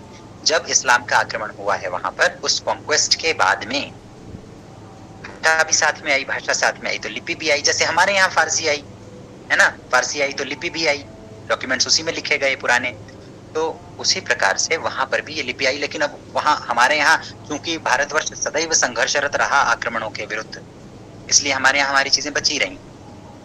हम 20 साल में कन्वर्ट नहीं हो पाए पूरी तरह से, है ना, लेकिन वहां तो पूरी तरह कन्वर्जन हो गया, तो भाषा भी पूरी तरह प्रभावित हो गई। फिर भी लोगों में भाषा के प्रति एक मोह रहता है, तो भाषा जागृत रही। भाषा जो है वो रूमी के समय में भी फारसी रही, सबके समय में फारसी रही। बड़ी बड़ी जो वहाँ के कवि हुए हैं वो सादी के समय में भी फारसी रही, लेकिन तब तक इस्लामिक प्रभाव के कारण अरबी बहुत आ चुकी थी, तो लिपि तो वही रही। भले ही आज भी वो लोग जब इसमें से अरबी हटाने का प्रयास करते हैं तब भी लिपि तो वही रखते हैं, है ना, क्योंकि बहुत समय बीत चुका है। तो अभी अगर उस लेवल की चेतना और जागृति चाहिए तो उनको भी समय लगेगा। ये चीजें एक दिन में नहीं होती हैं, दशकों में, सदियों में होती हैं। तो क्या हो गया, स्वर चिन्ह जो हैं उनका प्रयोग अरबी में नहीं होता है, होता है, पर जैसे अभी पौलोमी ने एक शब्द का प्रयोग किया ना, चलित भाषा, तो चलित भाषा में उसका प्रयोग वो ना ऑर्थोग्राफी में करते हैं ना बोलने में, ठीक है। तो आप लोग देखते होंगे कि जो लोग उर्दू के हैं वो लोग उर्दू से इन्फ्लुएंस लोग, पंजाबी से इन्फ्लुएंस लोग, कश्मीरी से इन्फ्लुएंस लोग, सिंधी से इन्फ्लुएंस लोग, डोगरी से इन्फ्लुएंस लोग, इनमें श्वा डिलीशन बहुत अधिक है। आपको कारण समझ में आया? श्वा डिलीशन जो पूर्व की भाषाओं में कम है, दक्षिण की भाषाओं में लगभग नहीं है, है ना, बंगाली वगैरह में है, लेकिन उसके कुछ स्पेसिफिक जगह हैं, वहीं पे सब जगह नहीं है ना। ओडिया में भी है पर सब जगह नहीं। लेकिन जितना हमारा वेस्टर्न बेल्ट है सब कॉन्टिनेंट का, पाकिस्तान घुसा लो साथ में, अभी डिवाइडेड इंडिया मत देखो, अनडिवाइडेड इंडिया को देखो, उसका मानचित्र को देखो, तो आपको एक बात स्पष्ट रूप से समझ में आएगी कि जो पश्चिमी क्षेत्र है हमारा, वहां पर है। तो देखो, एक तो लौकिक कारण है इसका, तो जो उच्चारणगत कारण हमने बात की वो है, पर सिंधी जो है वो स्वरांत मानी जाती है, आज भी मानी जाती है ना। आपको उकारांत शब्द सिंधी में बहुत मिलेगा विशेष रूप से। तो अकारांत शब्द जब होता है तब तो आप वहां श्वा डिलीशन को कंसिडर करेंगे पदांत में, है ना। लेकिन जब अकारांत शब्द नहीं है तो श्वा ही उपलब्ध नहीं है अंत में पद के, तो जब श्वा उपलब्ध ही नहीं है तो श्वा को डिलीट कहां से करोगे। तो अब सिंधी जो है उसको जो पुराने लिंग्विस्ट हुआ करते थे अंग्रेजों के समय के, यूरोपियंस, उन लोगों ने भी एक बात को रिकॉर्ड किया है कि सिंधी जो है वो संस्कृत के सर्वाधिक निकट भाषा है ना। अब हमारे यहाँ कोई सिंधी का बोलने वाला नहीं बचा, क्योंकि पूरा इस क्षेत्र चला गया। जो बचे भी हैं अब वो पॉकेट्स में और केवल अपनी कम्युनिटी के अंदर अंदर बोलते हैं, और उनकी भी नई पीढ़ी में अब कोई जागृति नहीं है इसको लेकर के। थोड़ा बहुत रोमांस हो जाता है ना, बस उतना ही, इमोशनल रोमांस जो होता है। सर, हमारे यहाँ सिंधी बोलने वाले बहुत लोग हैं। हाँ, नागपुर पढ़ने वाले कितने? पढ़ने वाले भी है, उल्लासनगर को हटाइए। नहीं, उल्लासनगर छोड़ दीजिए, उल्लासनगर में तो नहीं है ज्यादा, मैं नागपुर की बात कर रही हूँ। अच्छा, वेरी नाइस। क्योंकि ये है तब तो शुभता की बात है। हाँ, नागपुर में बहुत लोग हैं जो सिंधी फैमिलीज में सिंधी ही बोली जाती है। मैं फैमिलीज की बात नहीं कर रहा हूँ। नहीं सर, नहीं, ओवरऑल बोलने की मतलब वो कम्युनिटी के अंदर सिंधी बोली जाती है, सिंधी स्कूल है, सिंधी पढ़ाई भी जाती है सर, पढ़ाई जाती है। आज एक काम करें, आप मेरी बात की तस्दीक करें, मैं आपकी बात का विरोध नहीं कर रहा, लेकिन वो मेरी बात का सबसेट है। जो मैंने कहा वो उसके अंतर्गत आ रहा है कि कम्युनिटी के अंदर लोग बोल रहे हैं, ठीक है, कम्युनिटी के लोग ही पढ़ भी रहे हैं, या फिर जिनको भाषिक दृष्टि से कुछ अनुसंधान करना है, हमारे जैसे लोग वो पढ़ रहे हैं। मैं पिछले 3-4 महीने से और उसके पहले भी हर साल के गैप में हर साल 3-4 महीने तक मैं ये प्रयास करता हूँ। दिल्ली सिंधी अकादमी है, दिल्ली सरकार के अंतर्गत, उनकी वेबसाइट पे 3 फोन नंबर दिए हुए हैं। आप उन पर फोन करिए, एक फोन भी नहीं उठाया जाता। ठीक है। दूसरा, देवी अहिल्याबाई विश्वविद्यालय है, वहां पर सिंधी का है, ऑनलाइन चलता है ना, ऑनलाइन नहीं चलता है या डिस्टेंस से चलता है। उनके 3 फोन नंबर दिए हुए उनकी समिति के, एक भी व्यक्ति फोन नहीं उठाता है। तो मैं बहुत भयंकर दूध का जला हुआ हूँ, इसलिए मैं आपकी बात नहीं मानने वाला हूँ कि इसका बहुत प्रचार है, वो मैं नहीं मानने वाला हूँ। क्यों? क्योंकि जो सरकारी रूप पे प्रचार है ना मैम, सिंधी भाषी आपको मिलेंगे, जनसंख्या में मिलेंगे, वो अपनी कम्युनिटी में बोलेंगे भी, लेकिन उसमें नया साहित्य कितना रचा जा रहा है। जैसे मारवाड़ी की स्थिति है, नया साहित्य कितना रचा जा रहा है, और साहित्य रच भी लिया तो घर के अंदर रखा है या कम्युनिटी के अंदर अंदर रखा है, उसका प्रकाश कितना है। जब हम इन पैरामीटर्स पे आते हैं तब मैं उसकी बात कर रहा हूँ, क्योंकि वो पूरा एक स्टेट चला गया, बाकी सबके पास है। अभी सिंधी कोई स्टेट अपनाता भी है तो उसको सेकंड लैंग्वेज बोलता है ना, राजकीय भाषा के रूप में जो भी राज्य उसको अपनाता है वो सेकंड लैंग्वेज रखता है। तो सेकंड लैंग्वेज की को रखना नहीं रखने का कोई मतलब नहीं बचता, है ना सर। लेकिन हमारे यहाँ अक्सर सिंधी कवि सम्मेलन होते हैं। कवि सम्मेलन तो मारवाड़ी के भी होते हैं, कवि सम्मेलन कच्छी के भी होते हैं। कवि सम्मेलन में कौन जा रहे हैं? क्या कोई नया व्यक्ति उसमें आ रहा है? नहीं आ रहा है। कितनी पॉपुलेशन आ रही है? नए बच्चे जो हैं आज की जनरेशन के, वो यूट्यूब पे जब उनको मैशअप डालना होगा एक गानों का, तब वो डाल देंगे बना के, उसको लोग अपने रोमांटिकली सुन भी लेंगे। क्या वो अपने इसमें क्या कहते हैं, सामान्य वाक व्यवहार के अतिरिक्त जो कम्युनिटी में कर रहे हैं, ऑफिशियल प्रयोग में कहीं है सिंधी? नहीं। मराठी है, मराठी में लोग चिट्ठी लिखेंगे, सरकार को उत्तर देगी सरकार। सिंधी में कौन चिट्ठी लिखेगा सरकार को और सरकार उत्तर देगी? हिंदी व्यक्ति स्वयं ही नहीं लिखेंगे, है ना। तो खैर चलें, अब हम लौटें। तो क्या हो रहा है, उच्चारण की हमने बात की। लिपि का कारण क्या है? तो लिपि में उपलब्धता है, तो जब कुरान आदि लिखते हैं वहां पर तो इसका ध्यान रखते हैं कि वो डायक्रिटिक्स का प्रयोग करते हैं। डायक्रिटिक्स मतलब जो मात्रा चिन्ह आदि होते हैं, जो भी मूल चिन्ह है लिपि में, किसी भी स्वर अथवा व्यंजन वर्ण का जो मूल लिपि चिन्ह है, उसके अतिरिक्त जो भी उसके अगल बगल का चिन्ह लगा करके उसमें परिवर्तन किया जाता है ध्वनि में परिवर्तन के उद्देश्य से, उसको हम क्या कहते हैं? डायक्रिटिक्स कहते हैं, है ना अंग्रेजी में। तो और हमारे यहाँ उसी को हम मात्रा चिन्ह कहते हैं। हम भी स्वरों में काम करते हैं ना, अ पे आ की मात्रा लगा दी, ई पे ऊपर से चढ़ा दिया रेप की तरह तो वो बड़ी ई हो जाएगी, ऊ में एक पूंछ लगा दी तो ऊ हो जाएगा। ऐसे ही करते हैं, ए पे एक सींग लगा दिया तो आई हो जाएगा, अ के ऊपर एक डंडा और एक सींग लगा दिया, या आप के ऊपर एक डायक्रिटिक चिन्ह एक सींग लगा दिया तो ओ हो जाएगा, दो लगा दिए तो क्या हो जाएगा? औ हो जाएगा। ये क्या है? ये डायक्रिटिक वेरिएशन है ना। तो इसी प्रकार से मैंने आपको जब कल बताया था तो क्या कहा था? अलिफ होता है ना, अलिफ होता है, एक ही है अलिफ। उस पे जब वेव का सिंबल ऊपर लगा देते हैं तो क्या बन जाता है? अलिफ मद। तो जब आकार से किसी शब्द का आरंभ कर रहे होते हैं वहां पर अलिफ मद का प्रयोग होता है। जब आ की मात्रा जब आ आरंभ में नहीं है और आ की ध्वनि बीच में कहीं आ रही है शब्द पे, तब अलिफ मद नहीं लगाया जाता। तब जो अलिफ है उसी को आगे लगा दिया जाता है सीधे सीधे। जैसे अब संध्या मैम का नाम है मेरे सामने, वही हरे में दिख रहा है तो मैं बोल रहा हूँ। अब संध्या नाम में जब हम इंग्लिश में इसकी ऑर्थोग्राफी देखते हैं, लैटिन स्क्रिप्ट है ये, तो उसमें क्या हो रहा है? क्या हो रहा है बताइए?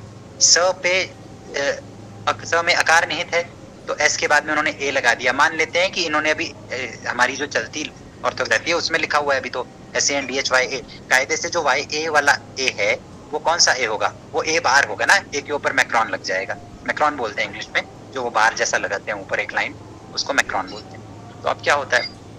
वो लग जाएगा ऊपर, संध्या या, है ना, लगेगा। तो अब बताइए वो जो लगा है डायक्रिटिक्स, देखो मैं क्या बताने जा रहा था, मैं भूल गया, मेरे दिमाग से एकदम से 1 सेकंड में निकल गया। डायक्रिटिक्स की बात कर रहे थे सर। मैंने आपका नाम बोलने से पहले क्या बात बोली थी, मुझे याद दिलाओ। हाँ, जो अगर लिखते हैं अभी तो आ ए के ऊपर मैक्रॉन नहीं लिखते हैं, लेकिन टेक्निकली लिखा जाए तो ए के ऊपर मैक्रॉन नहीं। ये तो मैंने बोला, ये मैं भूल गया। अलिफ की कुछ बात कर रहे थे आप। हाँ, अलिफ पे मद्दा लगने की बात कर रहे हैं। हाँ, तो ये जैसे कुरान में अलिफ पे मद लगाना है। तो अब क्या है, अब आपको संध्या मैम में जो आ की मात्रा लग रही है उसमें आकार कहाँ है, उसमें वो शब्द के आरंभ में नहीं है, या तो मध्य में है या अंत में है। तब आ की मात्रा लगाने के लिए आप सीधे सीधे अलिफ ही लगाएंगे। तो ये लिखेंगे, जो कल मैंने आपको लिपि चिन्ह दिखाए थे उसमें से ये लिखेंगे और ये के बाद आप अलिफ लगा देंगे, तो आ की मात्रा के रूप में अलिफ स्वयं प्रयोग हो जाएगा सीधे सीधे, ठीक है।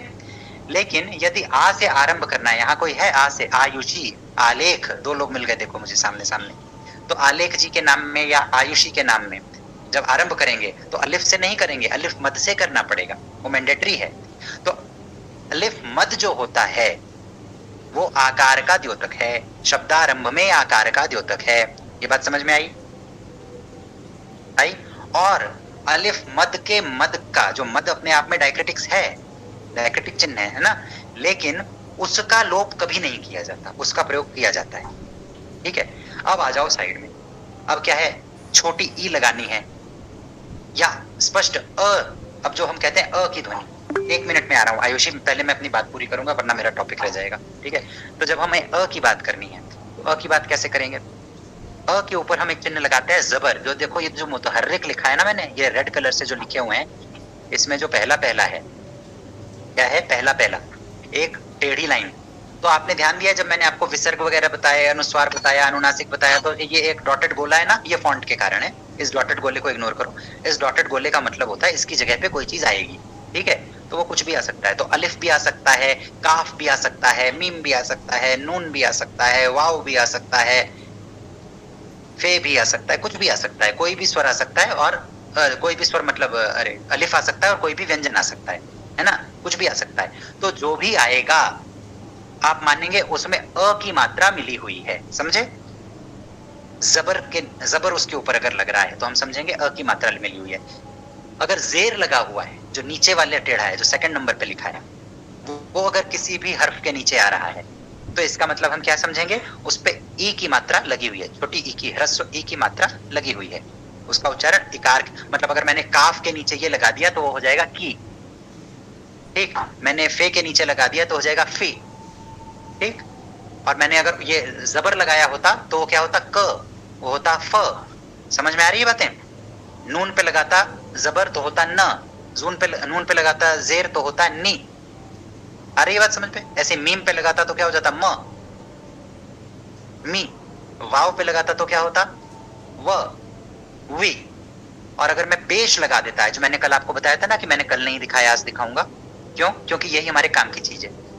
तो ये क्या, यह है एक कॉमे जैसा जो ऊपर लगता है, ठीक। एक्चुअली कॉमा नहीं है, ये वाव है एक्चुअली, जो वाव ऊपर जाके लग जाता है, और डायक्रिटिक की तरह वाव का भी प्रयोग होता है। जो वाव आपको दिखाया था ना, जिससे व की और ओ की ध्वनि निकलती है, वो, तो ये वो वाव है। तो अब इस वाव के कारण क्या हो रहा है, उकार की ध्वनि आ रही है। कौन सी, ह्रस्व उकार की ध्वनि आती है, ये ऊपर चढ़ जाता है। तो अगर मैंने इसको क पे, म पे, न पे, फ पे, ब पे, किसी पे, बे पे, किसी पे भी लगा दिया तो वो सब क्या बन जाएंगे, वो बन जाएंगे को, फो, नो, मो, वो, पो, टो, तो, ये सब बन जाएंगे, ठीक है, छोटे ह्रस्व। इतना समझ में आया। ये है, पर ये लगाते नहीं है, अभ्यास नहीं है। लगाना चाहे तो लगा सकते हैं पर लगाते नहीं। ऐसे ही एक हल का चिन्ह भी है, वो यहाँ लिखना चाहिए था, मैंने नहीं लिखा है, वो मैं आपको भेजते टाइम ध्यान रखूंगा। उसको कहते हैं जज्म। वो जज्म 3-4 प्रकार से लगता है। तो एक होता है गोला, ऊपर डॉट लगा देते हैं, गोला लगा देते हैं, डॉट नहीं, एक गोला लगा देते हैं, डॉट तो नुकता है ना, एक गोला सा बना देते हैं, वो होता है जज्म। जज्म क्या है, जो हमारा हलंत का चिन्ह है ना, हल का चिन्ह है, वो जज्म है। जज्म, ज आधा, पूरा लिखो ज, फिर लिखो आधा ज, नीचे लगाओ नुक्ता, और फिर लिखो पूरा म, जज्म, ठीक है, ऐसे लिख लो। तो वो जज्म क्या है, वो हलंत का चिन्ह है। ये जो अभी आपको ब्लू कलर में दिख रहा है, ये एक्चुअली है तशदीद। ये द्वित्व के लिए प्रयोग में लाई जाती है। जैसे अगर आपको लिखना है बच्चा, तो लिखोगे बे, फिर लिखोगे चे, फिर लिखोगे अलिफ, बचा, और जो च लिखा है, जो चे लिखा है, उस पर लगा देंगे तशदीद। तो जहां तशदीद लगी उसका द्वित्व पूर्वक उच्चारण करना होगा, बच्चा। ये पर्शियो अरेबिक स्क्रिप्ट की ऑर्थोग्राफी है। तो जो तशदीद है उसका प्रयोग तो लोग फिर भी करते हैं, लेकिन जज्म का, जो हलंत का चिन्ह है, और जो ये आपके स्वर चिन्ह 3 हैं, कौन से? जेर जबर पेश, इनका प्रयोग नहीं करते हैं लोग अपनी सामान्य ऑर्थोग्राफी में लिखते समय। ठीक है, ये बात आपको समझ में आई सब लोगों को? Yes, no, thumbs up, thumbs down, something, anything? चलिए सर, आपने स्लाइड में ये कहाँ पे दिया हुआ है तशदीद का? साकिन जो लिखा है उसके नीचे ब्लू कलर में वो तशदीद है। वो एक अच्छा, छोटा W है, छोटा सा W जैसा होता है, एग्जैक्ट W नहीं है, हाँ, समझ गई सर, पर W जैसा है। हाँ। ठीक है, तो वो जो है, अब देखिए, तो जो जज्म है वो तो हल्का चिन्ह है, ठीक, जो तशदीद है वो द्वित्व का चिन्ह है, लेकिन जो ये स्वर चिन्ह है 3, इनको क्या बोलते हैं? इनको कहते हैं हरकत। क्या कहते हैं? हरकत।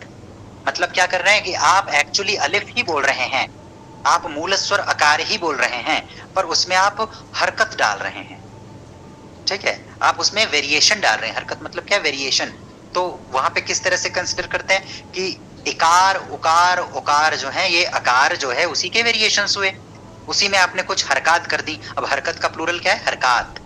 यदि हम फारसी वाली दृष्टि से उर्दू में करेंगे तो हरकत हो जाएगा, और भारतीय शैली में यदि उर्दू में ही और हिंदी में बहुवचन बनाएंगे तो हरकतों, हरकतें, ये बनेगा।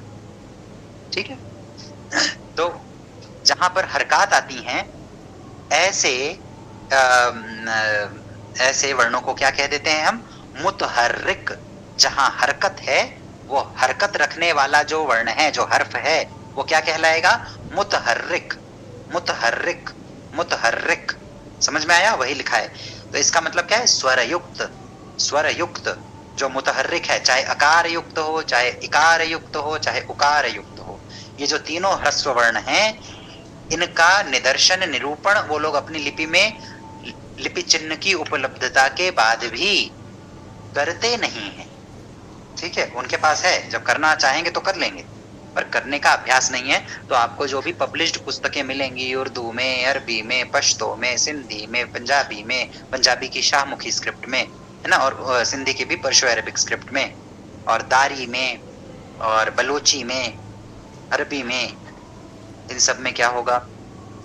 आपको ये चिन्ह सामान्य रूप से कहीं भी प्राप्त नहीं होगा। तो कल मैंने आपको कहा था कि मुझे लिखना है उसको इस पर रख दो, तो अब मैं क्या लिखूंगा?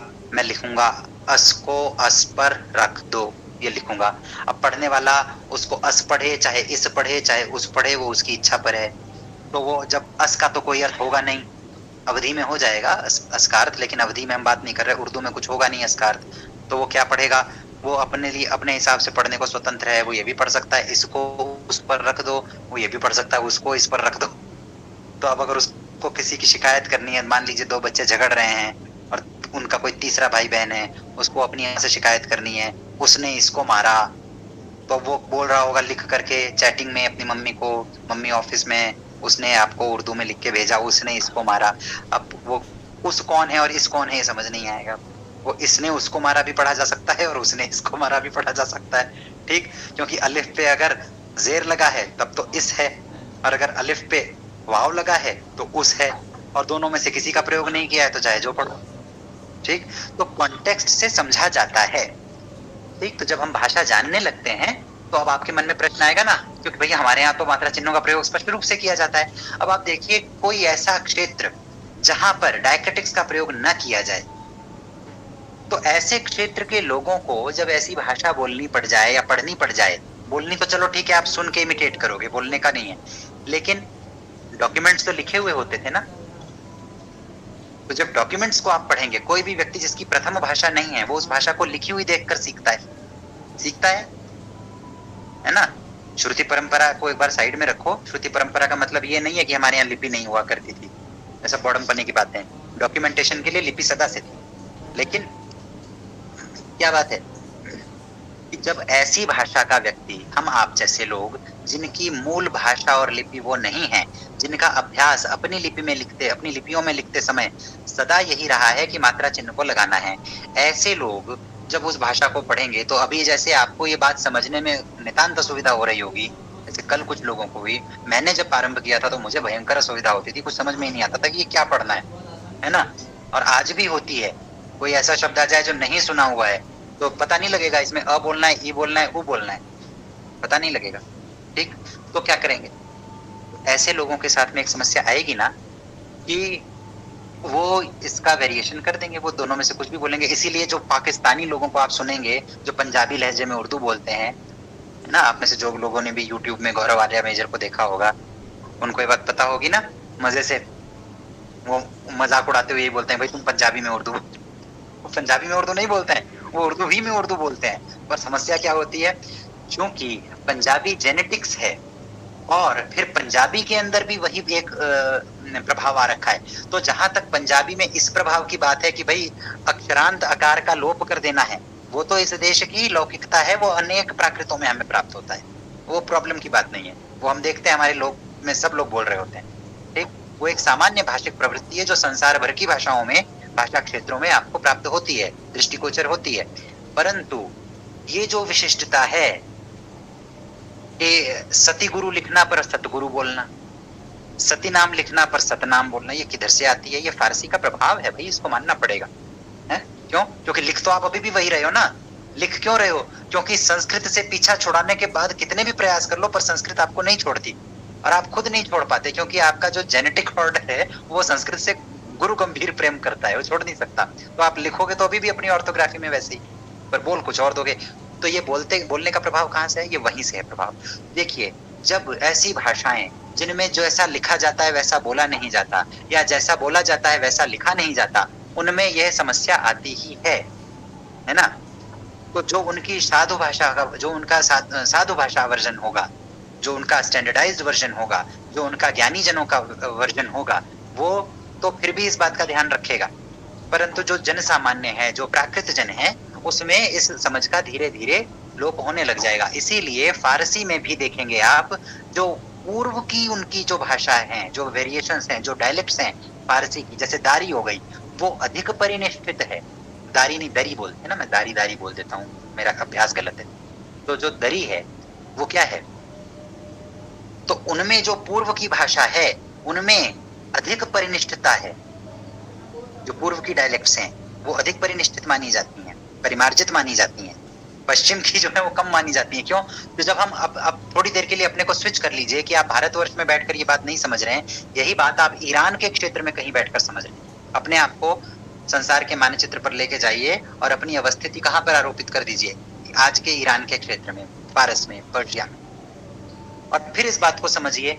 तो आप ये मानेंगे ना कि हमारी जो भाषा और लिपि है वो किस प्रकार की है, मतलब तब हम दूसरे हो जाएंगे, तब हम ईरानी हो जाएंगे। तब देखिए, तब पूर्व की भाषा जो है वो इस बात का ध्यान रख रही है अधिक, है ना, वो अधिक परिमार्जित है इस दृष्टि से कि वो स्वरों का उच्चारण अच्छा कर सके। लेकिन पश्चिम की उतनी नहीं है। तो ये बात जो है उनके ऊपर भारतीयता का प्रभाव पड़ रहा है, हम ऐसा कह सकते हैं। जैसे अभी हम कह रहे हैं हमारे ऊपर ईरानी प्रभाव पड़ रहा है या फारसी प्रभाव पड़ रहा है पश्चिम में, हमारे पश्चिमी क्षेत्र में उधर का प्रभाव पड़ रहा है और उधर के पूर्वी क्षेत्र में हमारा प्रभाव पड़ रहा है। तो ये क्या है? ये अल्टीमेटली कौन सी बात है? एक फजी लॉजिक है ना, जो भी लोग थोड़ा सा प्रोग्रामिंग वगैरह में होंगे उनको समझ में आती होगी। एक फजी रीजन क्रिएट हो जाता है कि भाई ना तो पूरा ये है ना पूरा वो है। तो जो बीच का क्षेत्र आता है उसमें क्या होता है? उसमें संकरता हो जाती है, सांकर्य उत्पन्न हो जाता है ना।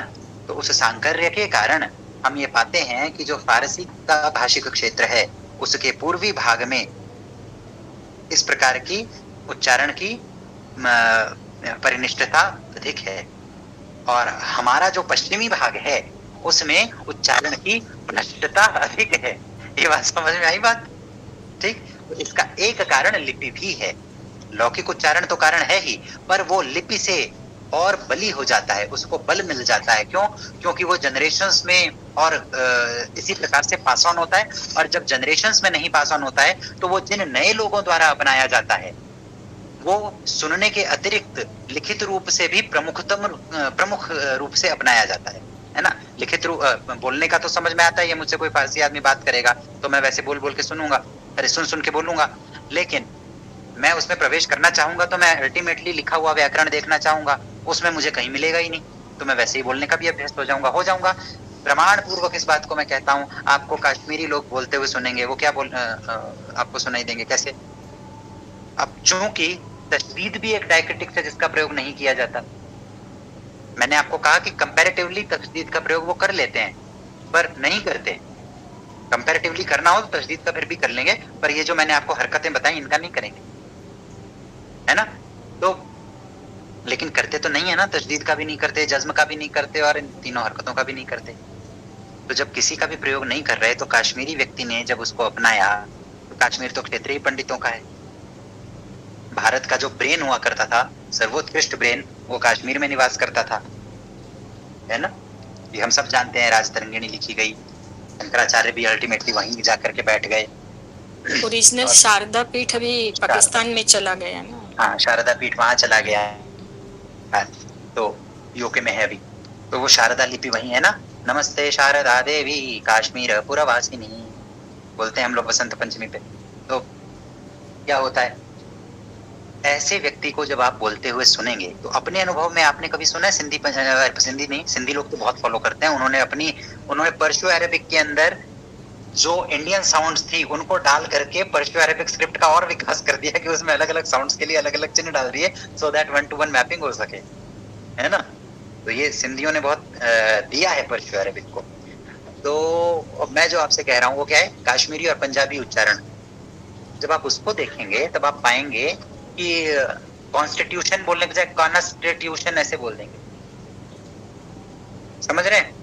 वो आधा जो व्यंजन है, मतलब जो शुद्ध व्यंजन है, जो स्वर रहित व्यंजन है, वो उसका उच्चारण नहीं कर पाते। पाकिस्तानी पंजाबी डोमिनेंट है। आप पाकिस्तानी टीवी चैनल्स को देखेंगे या उनके जो इंटेलेक्चुअल्स आते हैं उनके उस पे इस पे न्यूज चैनल्स पे उनकी डिबेट को सुनिए, मेक इट अ टास्क, इसको होमवर्क की तरह करिए। जाइए जियो न्यूज देखिए, ARY देखिए, समा टीवी देखिए, इन सब में जो न्यूज बुलेटिन है उनको देखिए, यूट्यूब पे मिल जाएगा आपको। अभी तो सरकार ने बैन लगा दिया था उस ऑपरेशन सिंदूर के समय, पर अब अगर यदि हट गया होगा तो आपको मिल जाएगा। तो उनमें आप न्यूज डिबेट्स देखिएगा, पाकिस्तान के ड्रामे मत देखिएगा ना, उनमें तो वो बहुत अच्छे तलफ्फुज के साथ बड़ा अच्छा ध्यान रखते हुए बोलते हैं, उसकी बात नहीं कर रहा मैं। लेकिन जो आप सामान्य जनता को बोलते हुए देखेंगे तो न्यूज डिबेट्स में देखेंगे वो आपको क्या बोलते हुए देखेंगे, पाकिस्तान जिंदाबाद। वो पाकिस्तान बोलते ही नहीं, पाकिस्तान बोलते। वो क्यों बोलते हैं, क्योंकि वो जो उनका काफ है उस पे वो जेर नहीं लगाते, वो बोलते भी वैसे ही है। हालांकि ये इसका कारण नहीं है, उनका अभ्यास वैसे बोलने का हो गया है, अब ये कारण नहीं है, पर कभी ये कारण अवश्य रहा होगा, है ना। फिर तो आप अपने बच्चों को सिखा भी वैसे ही दो। फिर हमारी मेमोरी कैसी होती है, क्रिप्टोग्राफिक मेमोरी होती है, पूरे शब्द को एक साथ देखती है। यदि मैं किसी स्पेलिंग में जहां ई आता हो वहां ई ना लिख के ट्री लिख दूं तो भी आप उसको वैसा ही पढ़ेंगे, आप गलत नहीं पढ़ेंगे, आप प्रवाह में अपने पढ़ते जाएंगे, आपका फ्लो आपसे शुद्ध ही पढ़वाएगा, ठीक है। तो इस कारण से वो हमें अब दृष्टिगत उस प्रकार नहीं होगा, किंतु इसका एक कारण ये अवश्य होना चाहिए, जिसे हम इनकार नहीं कर सकते। बात समझ में आई? बात समझ में आई? तो अब इस बात को ध्यान रखना कि जब आप में से जो भी उर्दू में आगे गजल कहने जाते हैं, कहना चाहते हैं, उनको इस कॉन्सेप्ट को समझना है कि मुतहर्रिक क्या है और साकिन क्या है। मुतहर्रिक वो है जो स्वर युक्त है, गतिशीलता आएगी स्वर युक्तता होने से। देखो इसीलिए हम आकार की महिमा गा रहे थे, तब क्या बता रहे थे कि जहां जहां स्वर आता है, विशेष रूप से ह्रस्व स्वर आता है, विशेष रूप से आकार आता है, तो गेयता बढ़ जाती है। गेयता बढ़ने का एसेंशियली क्या मतलब है कि आपके उच्चारण की प्रवृत्ति में गतिशीलता आ जाती है, गतिशीलता का गुण आ जाता है ना, यही बात है ना। तो देखो घूम घूम के वही बात आ रही है जो मैंने आपको कई बार पहले बताई, आज भी वही बात आ रही है, लेकिन अब मेरी शब्दावली भिन्न हो गई, लेकिन कॉन्सेप्ट आपके दिमाग में बैठ जाना चाहिए। वो बैठ रहा है कि नहीं, मुझे ये बताओ थम्स अप करके या डाउन करके। फिर जिन्होंने हाथ उठाया उनके पास आएंगे, ठीक है। नई छवि फॉलो मिक्स समझ में आया है, बाकी किसी को आया नहीं आया भाई, थोड़ा रिस्पॉन्सिव हो जाओ तो लगता है कि बात पहुंची।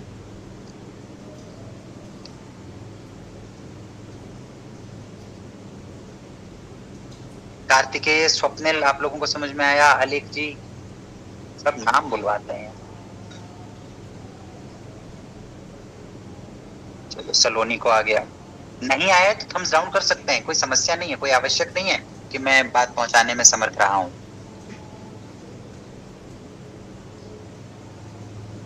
आलेख जी आप हैं? जी सर, ओके ओके ठीक है। सलोनी को आ गया, पौलोमी को आ गया, संध्या मैम को आ गया। हंसी, आपको बात मेरी समझ में आई? कार्तिकेय को आ गई।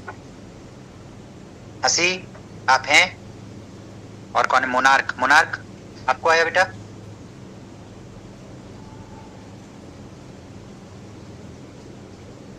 मोनार्क को आ गया, चलो ठीक है। हम क्रम से चलेंगे। संध्या मैम आपका हाथ पहले का उठाया हुआ है या बाद में उठाया दोबारा? सर पहले का उठाया हुआ है। अच्छा, मैं अंत में पूछती हूँ ठीक क्योंकि है। तो टाइम फिर जाएगा नहीं हाँ, तो। आयुषी जी आप बताएं। हाँ सर, वो अलिफ मद और वो यूजेज मुझे कभी ध्यान नहीं आया। क्या स्टार्टिंग और एंड का आपने कुछ बोला था ना? क्या बोला था? अलिफ यूजेज का कुछ तो आपने बोला था, वो मुझे ध्यान नहीं आया था। अलिफ, अच्छा। अब मैं अलिफ पर उनको आ वाला जो है वो नहीं समझा। अलिफ मद, मद पर, हाँ, अलिफ मद मद, मद। अलिफ के ऊपर एक वेव वाला सिंबल लगाया जाता है जो कल दिखाया था ना। तो जब शब्द का आरंभ आ से होता हो, आकार से होता हो, तब आप उसका प्रयोग करते हैं और उसका डायक्रिटिक भी लगाते हैं, ठीक है।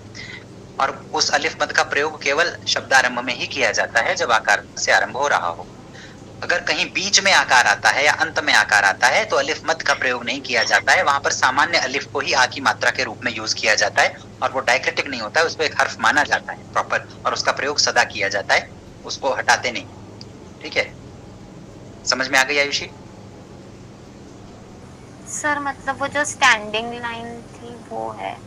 हाँ, वो स्टैंडिंग लाइन, अलिफ नाम उसी का है ना। ओके, तो वो जब मिडल में यूज होगा तो स्टैंडिंग लाइन ही यूज होगा, लेकिन स्टार्टिंग में हम ये सिंबल्स लगाएंगे। ये सिंबल्स नहीं लगाएंगे, ये सिंबल, एकमात्र सिंबल लगाएंगे अलिफ के ऊपर मत, बस इतनी ही बात हो रही है। आकार के विषय में बात हो रही है, केवल और केवल आकार। अगर इकार ओकार लगाना है या आकार लगाना है तब इनका डायक्रिटिक उसी व्यंजन के ऊपर सीधे लगा दिया जाएगा। ओके, आगे बात समझ में? चलिए, आपको अगर अलग से देखना होगा तो कभी अलग से बता दूंगा, अभी मैं इसमें नहीं जाऊंगा क्योंकि हमें देवनागरी को ही आधार बनाना है। कॉन्सेप्ट आना चाहिए, इसलिए कल आपको उसकी लिपि दिखाई है और आज ये बात बता रहा हूँ। हाँ जी, सिद्धिदात्री बेटा बोलिए। सर मुझे हरकत समझ नहीं आया। अच्छा, हरकत ये है बेटा, आप जितनी भी मात्रा होती है, आ की मात्रा, ई की मात्रा, ओ की मात्रा, छोटे अ ई उ, ये समझ में आया? हाँ, तो अब अ की अलग से कोई मात्रा नहीं होती है। अ क्या करता है? अ एक्चुअली जो हल का चिन्ह होता है उसको हटा देना ही अ की मात्रा है ना? ये बात तो समझती हो? चलो, तो मतलब अ भी एक स्वर है, ई भी एक स्वर है और ओ भी एक स्वर है, ठीक है। इन तीनों स्वरों को क्या कहते हैं बेटा? हरकत कहते हैं, ठीक है। तो अब जैसे हमारे पास में इनके मात्रा चिन्ह होते हैं अलग से, हाँ। तो वैसे ही फारसी के पास में भी इसके मात्रा चिन्ह होते हैं, उर्दू के पास भी होते हैं, पर हम प्रयोग करते हैं। अब जैसे आपका नाम है, आपका नाम क्या है? सिद्धिदात्री। तो इसका जो पहला वाला अक्षर है वो क्या है? सी, स पे छोटे ई की मात्रा है। तो अगर आपका नाम मुझे फारसी में लिखना होगा तो मैं कैसे लिखूंगा? मैं लिखूंगा केवल सिद्धिदात्री, और उस पे मैं छोटे ई की मात्रा के लिए जो सेकंड नंबर वाला दिखा रहे हैं ना आपको यहाँ पे, ये देखो मुतहर्रिक में जो सेकंड नंबर का है बुलेट, उसमें क्या है? उसमें एक नीचे टेढ़ी लाइन लगी हुई है ना हल्की सी, तो मैं क्या लिखूंगा? स लिखूंगा, मतलब इसमें सीन लिखूंगा जो कल आपको दिखाया था, अभी मैं वापस नहीं दिखा रहा हूँ उसको। तो जो भी फारसी उर्दू का स होता है वो लिखूंगा और उसके नीचे एक टेढ़ी लाइन बना दूंगा। ये मुझे कायदे से करना चाहिए, है ना? लेकिन इसको करने का लोगों का अभ्यास नहीं है, वो इन प्रैक्टिस इसको नहीं करते। तो आपका नाम जब लिखेंगे उर्दू वाले तो वो कैसे लिखेंगे? वो सिद्धिदात्री नहीं लिखेंगे, लिखना चाहे तो लिख सकते हैं, पर वो लिखेंगे क्या? वो लिखेंगे सद्धिदात्री। और सद्धिदात्री भी नहीं है एक्चुअली वो, क्यों? क्योंकि उसके ऊपर उन्हें फिर जबर लगाना चाहिए यदि स कहना है, तो वो तो जबर भी नहीं लगा रहे, वो कुछ भी नहीं लगा रहे, वो केवल शुद्ध व्यंजन का प्रयोग कर रहे हैं। तो वो क्या हो जाएगा? सद्धिदात्री, सद्धी आधा स हो जाएगा, वो ऐसा हो जाएगा। और कायदे से वो भी नहीं है क्योंकि उसका चिन्ह क्या होता है? उसका चिन्ह होता है जज्म, वो भी नहीं लगा रहे, तो वो अल्टीमेटली कुछ भी नहीं लगा रहे। तो भगवान ही जाने कैसे उसको बोलना चाहिए, वो मानव के कंठ से तो बात निकल नहीं सकती। सर मैंने बस स को आधा कर दिया है। उन्होंने बेटा स को आधा भी नहीं किया है, यही मैंने आपको क्रम से समझाया कि ईश्वर भी नहीं जानता कि वो करते क्या है। लेकिन चूंकि इसका अभ्यास है तो वो व्यंजन का जो चिन्ह है ना, जिससे वो ये बताते हैं इससे स की आवाज आती है, सीन की, वो सीन को ही लिख देंगे अपने मूल रूप में। कल आपको दिखाया था ना मूल रूप क्या होता है, तो वो मूल रूप जो है केवल उसको लिख दिया जाएगा, ठीक है। और उससे मान लिया जाएगा कि इसी से स, सी, सो और आधे स तीनों की आवाज इसी से आ रही है, चारों की आवाज इसी से आ रही है, ठीक है। ऐसा मान लिया जाएगा। और जिसको वो शब्द पता होगा, जिसको ये भाषा पता होगी, वो व्यक्ति स्वयं इसको समझ जाएगा कि ये सद्धिदात्री भी नहीं है, ये शुद्धिदात्री भी नहीं है, ये सिद्धिदात्री भी नहीं है, ये क्या है, ये सिद्धिदात्री है। क्यों? क्योंकि जो व्यक्ति उसको पढ़ रहा है उससे अपेक्षित है कि वह उस भाषा को जानता होगा, तो वो उसको ठीक पड़ जाएगा क्योंकि उसको ये शब्द पता होगा। समझ में आई बात?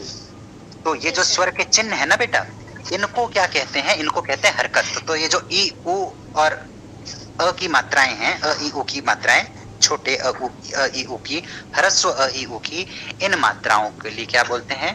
इनको कहते हैं हरकत। तो जैसे आपके पास अ अलग है, छोटी ई अलग है, छोटा उ अलग है, इनके पास तीनों के लिए क्या है? अलिफ है। समझ में आया? और उसके ऊपर ये 3 लगाने होते हैं जिसको ये नहीं लगाते। तो ये जो 3 सिंबल आपको दिख रहे हैं रेड कलर में यहाँ पे, ये क्या है? ये हरकत हैं या हरकतें हैं। Okay sir. स्पष्ट हो गया सब लोगों को? चलें, तो ये मैंने आपको क्या बताया? उच्चारण प्रवृत्ति बताई। साकिन कहते हैं स्वर रहित को या स्थिर को। इसका दीर्घ मात्राएं होती हैं मैम, लेकिन उनका प्रयोग हरफों का प्रयोग करके किया जाता है, हरकतों का प्रयोग करके नहीं किया जाता। उनका प्रयोग जो है हुरूफ से होता है, उनका निरूपण हुरूफ से होता है, हरकत से नहीं होता है। अब जैसे आपको ई लिखना है तो आप ये लगा देंगे, ये जो ये दिखाई थी ना बड़ी, ये नहीं सॉरी छोटी, ये जो ऐसे ऐसे नीचे गोला सा कैविटी बना रहा था एकदम, वो ये है, उससे ई लिखा जाता है, उसी से यह भी लिखा जाता है। बड़ा ऊ लिखना है तो उसी से जिससे व लिखते हैं वाव से ही ऊ भी लिखा जाता है। बड़ा ऊ लिखना होगा तो लिखा जाएगा, है ना। ओ लिखना है, ओ के लिए भी वाव का प्रयोग होता है।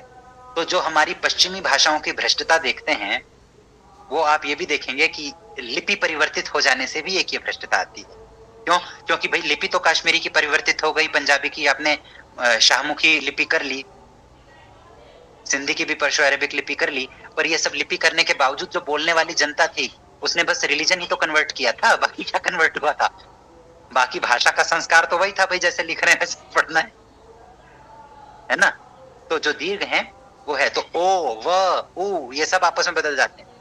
अब इनमें नैकट्य भी है, ये हम जानते हैं, भाषा शास्त्रीय दृष्टि से भी नैकट्य है। इसको मैंने भी आप लोगों को कई बार बताया है टेक्निक्स के माध्यम से, जो कि शास्त्र में नहीं लिखी जाती पर हमारे समझने के लिए होती हैं। और सुहासिनी ने अभी आपको जो स्वर परिवर्तन बताया है उसमें भी आपने इस बात को अपने आप ऑब्जर्व कर लिया होगा कि देखो कौन किस में बदल रहा है, किसका नैकट्य है ना। तो जो वाव है उसी का प्रयोग बड़े ऊ के लिए भी होगा, उसी का प्रयोग ओ के लिए भी हो जाता है। लेकिन जब ओ आपको आरंभ में, शब्द के आरंभ में यदि ओ रखना है तो आपको क्या लगाना पड़ेगा? तब आपको अलिफ और वाव लगाना पड़ेगा, तब ओ बनेगा, है ना। और अगर मात्रा चिन्ह के रूप में आपको करना है तो केवल वाव लगा सकते हैं, उससे लोग समझ जाएंगे। पर कायदे से क्या करेंगे कि उस व्यंजन के ऊपर जिस पे ओ की मात्रा लग रही है उस पर, जैसे को लिखना है तो क के ऊपर जबर लगाओ, काफ के ऊपर जबर लगाओ और फिर नीचे वाव लिख दो, तो 2 हर्फ हुए और 1 हरकत हुई, है ना। तो इस प्रकार से किया जाता है। ऐसे ई है, ऐसे ही ऊ है, ऐसे ही ए है, ओ औ, तो औ तो होता नहीं है, औ नहीं होता है, औ की जगह अ होता है। और ऐसे ही ए नहीं होता है, अरे आई नहीं होता है, आई की जगह ए होता है ना उर्दू में, ये जानते हैं। और हमारी पश्चिमी भाषाओं में भी यही होता है, ये भी हम जानते हैं। हम ए बोलते हैं ना पंजाबी में, क्या कर रहा है। अब जो पूर्वी पंजाब के लोग हैं वो ऐसे नहीं बोलते, ये जो है बोलने का स्टाइल है ना, ये कहाँ का है? ये पश्चिमी पंजाब का है जो अब पाकिस्तान में है। समझ में आई बात, है ना। तो ये कहाँ है? पश्चिमी पंजाब में है। अब से मैं ऐसे ही है बोलूं, आप लोगों को आनंद आ गया। देखिए नीरसता इतनी देर की समाप्त हुई, लोग हंसने लगे, हंसने वाले इमोजीज भी भेज रहे हैं, मतलब हाँ वाकई हंसे हैं। अब चलें, अब हम आपको थोड़ी बात और आधे घंटे सुनाएंगे। अब हम क्या पढ़ेंगे? अब हम थोड़ा सा उर्दू के छंदस शास्त्र में जा रहे हैं। तो छंदस शास्त्र को, प्रोसोडी को उर्दू में क्या कहते हैं, अरबी में क्या कहते हैं, फारसी में क्या कहते हैं? अरूज कहते हैं। कौन सा अरूज कहते हैं? वो जो ऐन से बनता है, 2 साउंड्स है ना, स्वर के लिए दो लिपि चिन्ह है, एक कौन सा है, अलिफ है, दूसरा एक कल बताया था ऐन और गैन था। गैन तो व्यंजन है, ग के नीचे नुक्ता लगा के जो हम देवनागरी में लिखते हैं, ग, गम, गम, गम, गम, गम, ठीक। और एक अ था जो एग्जैक्टली अ नहीं है। ये वाला अ जो है ये कश्मीरी में भी है, लेकिन क्या ये कश्मीरी का मूल अ है? नहीं, यह आगत अ है। आज आप कहीं से कश्मीरी पढ़ने जाएंगे तो वो लोग बॉर्डम पन्ने में आपको पढ़ाएंगे नहीं कि ये आगत अ है, बोलेंगे कश्मीरी में दो अ होते हैं। क्यों? क्योंकि पॉलिटिकल इनकरेक्टनेस हो जाती है, अपीजमेंट पॉलिटिक्स का नाश हो जाता है अगर आप बोलते हैं कि ये मूल अ नहीं है, ये आगत शब्दों में आया हुआ अ है। और चूंकि उस लिपि को अपना लिया गया तो आगत शब्द जब आएगा तो उसको उसी लिपि में लिख भी लिया जाएगा। क्योंकि हिंदी में ऐसा हम नहीं करते, हमारे पास एक ही अ है। तो हम क्या करते हैं, भाषा की सामान्य प्रवृत्ति क्या होती है, अपनी निकटतम ध्वनि के साथ उसको रिप्लेस कर देती है। इसीलिए जब ज और फ भारत में आते हैं तो क्या बन जाते हैं, ज और फ बन जाते हैं, जो कि उनकी निकटतम उपलब्ध ध्वनि भारतीय भाषाओं में है ना। या फिर ऐसे कहूं, जो कि उनकी निकटतम उपलब्ध ध्वनि भारतीय भाषाओं में है। ठीक है, ठीक है, समझ आया। एक वो चलता है ना वीडियो जिसमें वो महिला जो है वो एक लड़का लड़की भाग गए हैं साथ में ट्रेन में, और बोलती है इनका कोई दोष नहीं है, मैं ही इनको भगा के लाई हूँ, है ना, ऐसे बोलती है ना वो, सब मेरा ही किया धरा है। ठीक है, ठीक है, कई बार वो ठीक है बोल रही होती है। आज की क्लास के बाद सब लोग जाना यूट्यूब करना ठीक है वायरल वीडियो, ओनली ठीक है दिखना, और फिर आपको जो हंसी आए उसको रिकॉर्ड करके मुझे भेजना, तो मैं भी हंसूंगा। ठीक है ना। तो ऐसे बोलती है ठीक है। अब देखिए वो व्यक्ति बिहार, वो लड़की जो है वो बिहार की है, वो लड़की कहाँ की है, बिहार की है, पर फिर भी वो पंजाबी स्टाइल में है बोल रही है। क्यों बोल रही है हमें नहीं पता है, पर वो बोल रही है। अब पॉलोमी हाथ ऊपर करके पूछेंगे सर इसका कारण क्या है, तो हमको भी नहीं पता है कि बिहार में रह के वो ऐसे क्यों बोल रही हैं। ठीक, हो सकता है कि वो पंजाब से यात्रा करके आई हो पाकिस्तान में। चलिए, बहुत मजा हो गया। तो अब क्या होता है, ये जो अ है ये एन वाला अ है, ठीक है, जो पर्शियो अरेबिक में एन से लिखा जाता है वो अ है। तो अब मैंने एक बार के लिए उसका प्रयोग कर दिया है, आगे से मैं इस अ का प्रयोग कहीं नहीं करूंगा। ठीक है, अभी आपको चूंकि हमने उस बात को बताया है तो उसकी महत्ता स्थापित करने के लिए एक उदाहरण देना था। आगे से मैं अगर रूज लिखूंगा भी कहीं, हालांकि मैं नहीं लिखूंगा, पर अगर लिखूंगा भी तो नॉर्मल अ का ही प्रयोग करूंगा। चलिए, अब देखिए, हम हिंदी में जिसको साहित्य कहते हैं उसको हम उर्दू में क्या कहते हैं, अदब कहते हैं। ठीक है, और ये कैसा अदब है, अब देखो यहीं से मुतहर्रिक और साकिन अब समझना आरंभ कर दो। अदब, अदब, अब क्या इसमें मुतहर्रिक है और क्या ही इसमें साकिन है, कौन बताएगा अदब शब्द में, बस इसका बताओ फिर आता हूं स्वप्निल आपके पास। अरे हाथ ऊपर ही रखो वरना भूल जाऊंगा। हाँ, अदब बताइए। अभी मुतहर्रिक बताया, साकिन बताया, कौन बताएगा। इसमें जो अ है, जो द है, जो ब है, एक्चुअली ये बन किससे रहा है अदब, ये बन रहा है अलिफ से, या हो सकता है एन से बनता हो, तो मुझे पता नहीं, जो भी आकार होगा उसका एक कोई होगा। तो अलिफ से फिर क्या आएगा, फिर हरकत ऊपर आनी चाहिए जबर की, उसको हम नहीं लगाएंगे चलो एक बार, क्योंकि हमें हर्फ गिनने, हरकत से कोई फर्क नहीं पड़ता। फिर क्या लगाएंगे, दाल लगाएंगे, दाल पे हमें क्या लगाना चाहिए, जबर लगाना चाहिए, पर हम नहीं लगाएंगे। क्यों? क्योंकि इसका अभ्यास नहीं करते। कायदा है कि लगाओ, आरंभ में आप लगा सकते हैं जब सीखते हैं हम, मैं भी सब में पहले लगाता था, है ना, अब मैं नहीं लगाता, अब मैं समझ जाता हूँ। फिर क्या आएगा, तो अलिफ, दाल और बे, तीन हरूफ आए, तीन हर्फ आए। हिंदी में प्लूरल करूं तो हर्फ का हर्फ ही बनेगा, उर्दू में प्लूरल कर दूं तो फारसी स्टाइल में हुरूफ बन जाएगा। ठीक है, तो तीन हुरूफ प्रयोग में लाए गए। अदब, तो इसमें से मुतहर्रिक कौन से थे, जिन पे मैंने जबर लगाया, अ पे जबर लगा रहे थे अलिफ पे, तो वो मुतहर्रिक है। द क्या है, मुतहर्रिक है, उसमें भी स्वर मिला हुआ है, लेकिन ब जो है वो साकिन है। तो कायदे से मुझे देवनागरी में लिप्यंतरण करते हुए कैसे लिखना चाहिए था, ब पे हल लगा देना चाहिए था ना।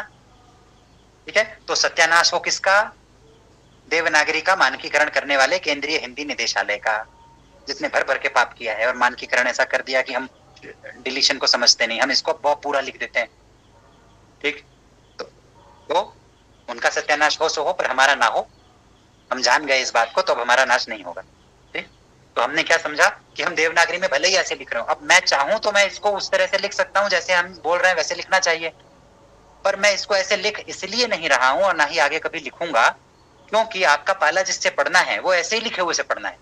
तो आपको जिस बात का संस्कार होना आवश्यक है वो क्या बात है कि ऐसा ही लिखा हुआ हो, पर तब भी आप इस बात को स्पष्टता पूर्वक समझ पाएं कि कहां पर मुतहर्रिक आ रहा है और कहां पर साकिन आ रहा है।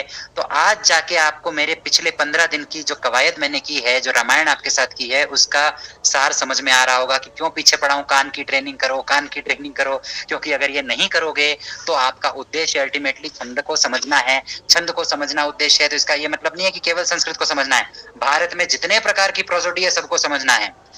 केवल भारत में नहीं, संसार भर में जितने प्रकार का कवित्व व्याप्त है, जितने प्रकार का छंद व्याप्त है, सबको समझना है। क्यों? क्योंकि सबका मूल क्या है, सबका आधार क्या है? मात्रा गणना। मात्रा गणना कब समझ में आएगी? जब आप उच्चारण कर पाओगे और उच्चारण में आप इसका भेद समझ पाओगे कि कहाँ हरकत है, कहाँ नहीं है। समझ रहे हो? तो जहां ये बात आएगी कि आपको मुतहर्रिक समझना है और साकिन समझना है। अगर मैं बोलूं अदब और मैं बोलूं अदब, तो अगर आप पर्शियो अरबिक में पढ़ रहे होंगे तो आपको समझ ही नहीं आएगा अदब कहाँ है और अदब कहाँ है। और यदि आप देवनागरी में भी पढ़ रहे हैं तो बचपन से अभ्यास गलत पढ़ने का है, गलत लिखे हुए को सही लिखे को गलत पढ़ने का है, गलत लिखे को सही पढ़ने का है, गलत लिखे को गलत पढ़ने का है। 3 प्रकार का अभ्यास है हिंदी वालों का या देवनागरी वाले सब लोगों का। कौन सा अभ्यास है? सही को गलत पढ़ना पहला अभ्यास है हमारा। दूसरा अभ्यास है गलत को सही पढ़ना, ये भी हमारा अभ्यास है। और तीसरा अभ्यास है गलत को और गलत पढ़ना, है ना? तो हमारे 3 अभ्यास हैं। तो इन तीनों प्रकार के दुष्ट अभ्यासों से हमें मुक्ति कब मिलेगी? अब मैं बोल रहा हूं ना कब मिलेगी, मुझे बोलना क्या चाहिए? कब मिलेगी, कब मिलेगी। और बोलना नहीं चाहिए, बोलना चाहिए। समझ में आया? हमारे 10वीं कक्षा का एक वो है, क्या नाम है, एक इंस्टेंस है, वो मैं आपको बताता हूँ। क्या है कि जब मैं गया था, एक श्लोक पाठ प्रतियोगिता थी, तो हमारी अम्मा ने हमको ठोक पीट के भेज दिया था वहां पे कि जाओ बेटा पढ़ के आओ। उन्होंने अपनी पढ़ाई स्टूडेंट को भी भेज दिया था। मुझे आज तक बड़ा मलाल है इस बात का, वो कमबख्त फर्स्ट आ गई, मैं सेकंड आ गया, है ना? तो वहां पर जब हम लोगों को प्राइज मिला तो एक व्यक्ति थे जो बहुत ही विद्वान व्यक्ति थे संस्कृत के, और उन्होंने एक विद्यालय का भी आरंभ किया था बाद में। वो वहां पर मुख्य अतिथि थे, चीफ गेस्ट थे। वो क्या बोल रहे थे? वो बोलना शुरू किए और तब हम थे सॉरी 10वीं में नहीं, 9th में आए थे, नया नया सेशन शुरू हुआ था, तब की बात है। वो बोले और हम सारे बच्चे हंसे। क्यों? क्योंकि वो और शब्द का प्रयोग कर रहे थे, हिंदी में बात कर रहे थे, और वो हर बार क्या बोले? और एक तो राजस्थान का आदमी, वो मरे ना बोले और पूरा स्पष्ट, उनका तो उच्चारण वैसे अ का भी ए हो जाता है। क्या क्या क्या गहड़ा है बापूजी लड़ा है, मैंने बताया ना आपको कई बार, ऐसे बोलते हैं। तो वो वैसे ही उच्चारण नहीं करते। उसमें कोई संस्कृत का इतना बड़ा विद्वान जो कि मूलतः वहीं का हो, उससे हमें अपेक्षा भी नहीं थी कि यहाँ पे बोलेंगे, क्योंकि हमें जितने लोगों ने संस्कृत हिंदी पढ़ाई है किसी को नहीं आती थी उनके अतिरिक्त, और उन्होंने हमें पढ़ाई नहीं, तो हमें पता भी नहीं था कि ये ऐसा बोल सकते हैं। तो वो हर बार क्या बोले? और हम बच्चे हंसे। फिर हमने घर पे जाके किस्सा बताया। संस्कृत दिवस था, रक्षाबंधन था उस दिन। हमने जाके बताया कि भाई एक सर थे, वो तो और बोल रहे थे, तो हमें डांटा गया, बेटा वो शुद्ध बोल रहे थे, हम लोग गलत बोलते हैं, जैसा लिखा गया है वैसा वो बोल रहे थे, और अगर तुम्हें जैसा बोल रहे हो वैसा लिखना है तो रो पे हल लगाओ। तो वो दिन था जब मेरी पहली बार अवेकनिंग हुई कि अच्छा ये खेल होता है सारा बोलने का। तो आपको बात समझ में आ रही है ना? तो हम लिखेंगे इसी प्रकार से। मैं कभी भी ब पे हल लगा के नहीं लिखूंगा, आप लोग भी कभी भी नहीं लिखेंगे। हम जो शायरी पढ़ते हैं इसमें देवनागरी में पढ़ते हैं, ठीक, उसमें आप कभी ऐसा लिखा हुआ नहीं देखेंगे। पुनः किसका भला हो? केंद्रीय हिंदी निदेशालय का। तो आपको कान में समझ में आना चाहिए। अरे हंसो मत भाई पॉलोमी, केंद्रीय हिंदी निदेशालय को मेरे को एक जीवन कम है गाली देने के लिए, जितना चाहे दे सकते हैं, नई नई इन्वेंट करके दे सकते हैं, ठीक है? हंसो मत, हंसने की बात ही नहीं है। चलिए, तो ये संस्कार आपको पड़ गया, आगे से इसका ध्यान रखना है। इसी रेस पे इतनी मैंने गाथा गाई। अब क्या है, काव्य से हम गद्य काव्य की बात नहीं कर रहे हैं। कभी आपको यदि काव्य शास्त्र पढ़ाने का मेरा अवसर होता है उसमें बताऊंगा गद्य काव्य क्या होता है, पर अभी नहीं बताऊंगा। अभी हम इंटरचेंजेबली सिनोनिमसली किसके साथ प्रयोग करेंगे इसका? पद्य के साथ। जो गेय है, जो पद्यात्मक है, उसी की बात करेंगे। क्योंकि काव्य की परिभाषा भी है ना, वाक्यम रसात्मकम काव्यम। नहीं, इसमें तो वो नहीं आया, इसमें पद्य शब्द नहीं आया, मैंने गलत परिभाषा बोल दी, देखो मजे मजे में भूल के। तो जो पद्य है उसको हम काव्य मानेंगे। तो पद्य, जो अदब में जो पद्य है वो क्या है? वो शायरी है। वो क्या है? शायरी है। शायरी शब्द कैसे आता है? जब शेर कहे जाते हैं, और शेर नहीं होता है एक्चुअली, शेर होता है, शेर शेर शेर शेर ऐसे बोलते हैं, क्योंकि मूल शब्द हमारा नहीं है ना। तो जब शेर भारत में प्रवेश करता है और भारत की एक भाषा के माध्यम से हम तक आता है जो कि उर्दू है, तो शेर क्या हो जाता है, क्योंकि हमारी भाषाओं में बीच में स्वर नहीं होता, संस्कृत का नियम है, प्राकृत में हो सकता है, पर प्राकृत में भी कैसे होता है, उसकी एक विशिष्ट पद्धति है, नियम है कि कैसे होगा, है ना।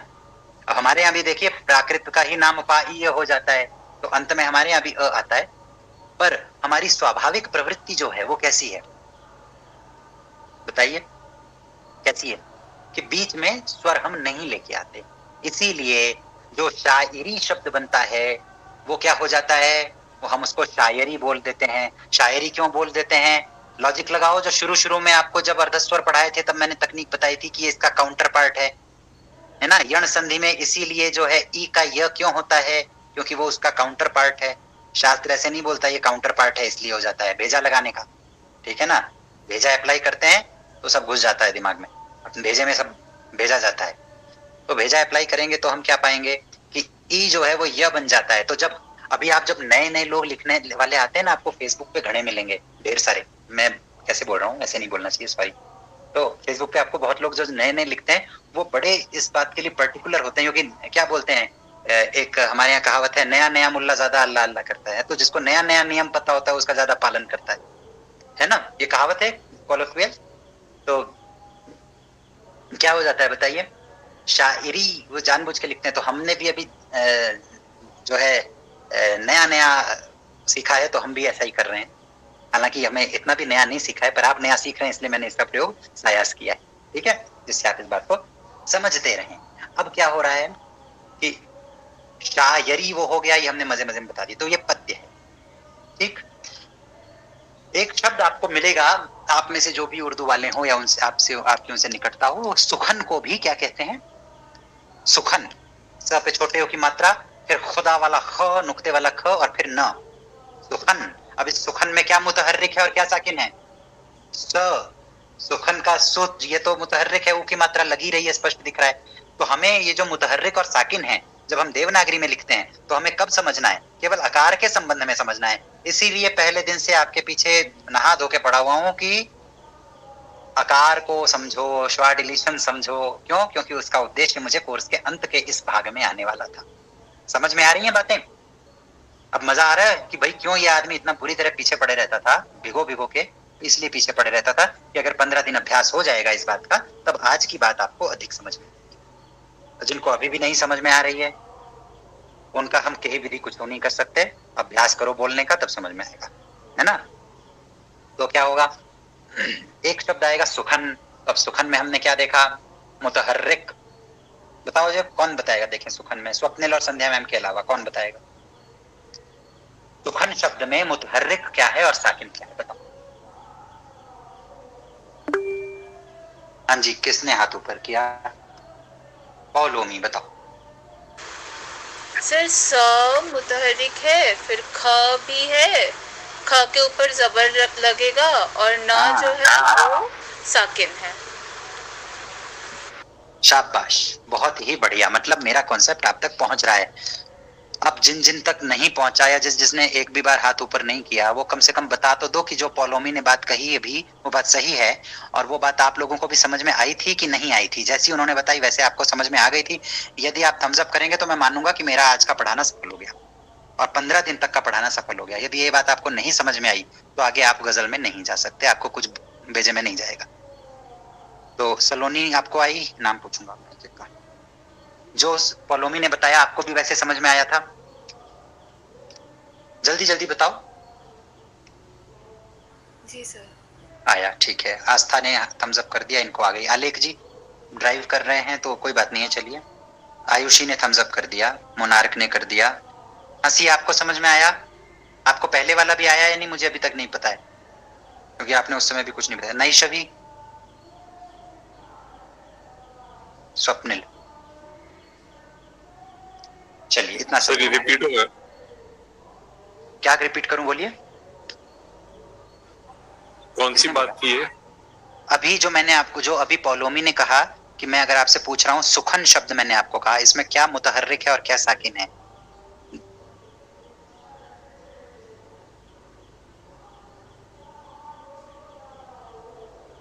कौन बोल रहा था? स्वप्निल बोल रहे थे क्या? नहीं, आलेख बोलो। आलेख जी बोल रहे थे ना। हाँ हाँ, तो सुखन शब्द में क्या मुतहर्रिक है और क्या साकिन है, ये आपको समझ में आया? नहीं मिस्टर, नहीं है, कोई बात नहीं है। आप सुन पाने में समर्थ है आज की पूरी बात को? हाँ सर अभी। अच्छा, आपको मुतहर्रिक क्या होता है और साकिन क्या होता है ये समझ में आया? नहीं सर। ओके, हरकत क्या होता है ये समझ में आया? हाँ वो है। हाँ, तो जिस पे हरकत लगनी हो वो मुतहर्रिक है। हरकत सहित इज इक्वल टू मुतहर्रिक। हरकत रहित इज इक्वल टू साकिन। जिस पे हलंत लगेगा वो साकिन है। जिसमें अ ई उ स्वर का प्रयोग हो रहा है वो क्या है? मुतहर्रिक है। ठीक है, अ ई उ या फॉर दैट मैटर एनी स्वर जिसमें है वो क्या है? मुतहर्रिक है। अ ई उ की विशेष बात इसलिए की क्योंकि अ ई उ जब लिखते हैं तो उसमें हरकत का प्रयोग करते हैं, डायक्रिटिक का प्रयोग करते हैं, और आ ई उ जब लिखते हैं तो उसमें डायक्रिटिक का प्रयोग नहीं करते हैं, उसमें हर्फ का प्रयोग करते हैं, तो उसको ऑलरेडी गिनी लिया जाता है, तो वो मुतहर्रिक समझ में आ जाता है कि ये मुतहर्रिक है। लेकिन ह्रस्व जो है अ ई उ, इनमें हरकत का प्रयोग होता है, तो इसलिए इनके लिए विशेष रूप से मुतहर्रिक कहा जाता है। तो आपको अब समझ में आया मुतहर्रिक क्या है और साकिन क्या है?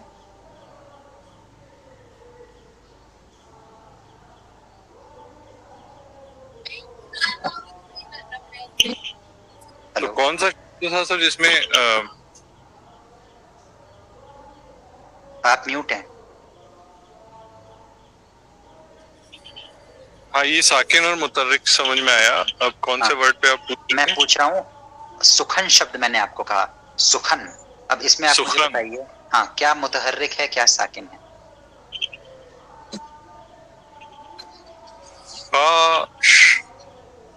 साकिन होगा और सु और ना मुतहर्रिक होगा। साकिन वाला स सुखन ना, सुखन शब्द है। स पे छोटे उ की मात्रा, फिर खुदा वाला ख, नुक्ते वाला ख पूरा, और फिर पे तो लगा है, ना पे भी मतलब उसके हिसाब से तो हलंत की जगह मात्रा है, खन खा पे नहीं है। बोल रहा हूँ उसके हिसाब से बताइए, लिखे हुए पे मत जाइए। मैंने बोला सुखन। सुखन, ओके। हाँ, तो क्या मुतहर्रिक है इसमें, क्या साकिन है इसमें?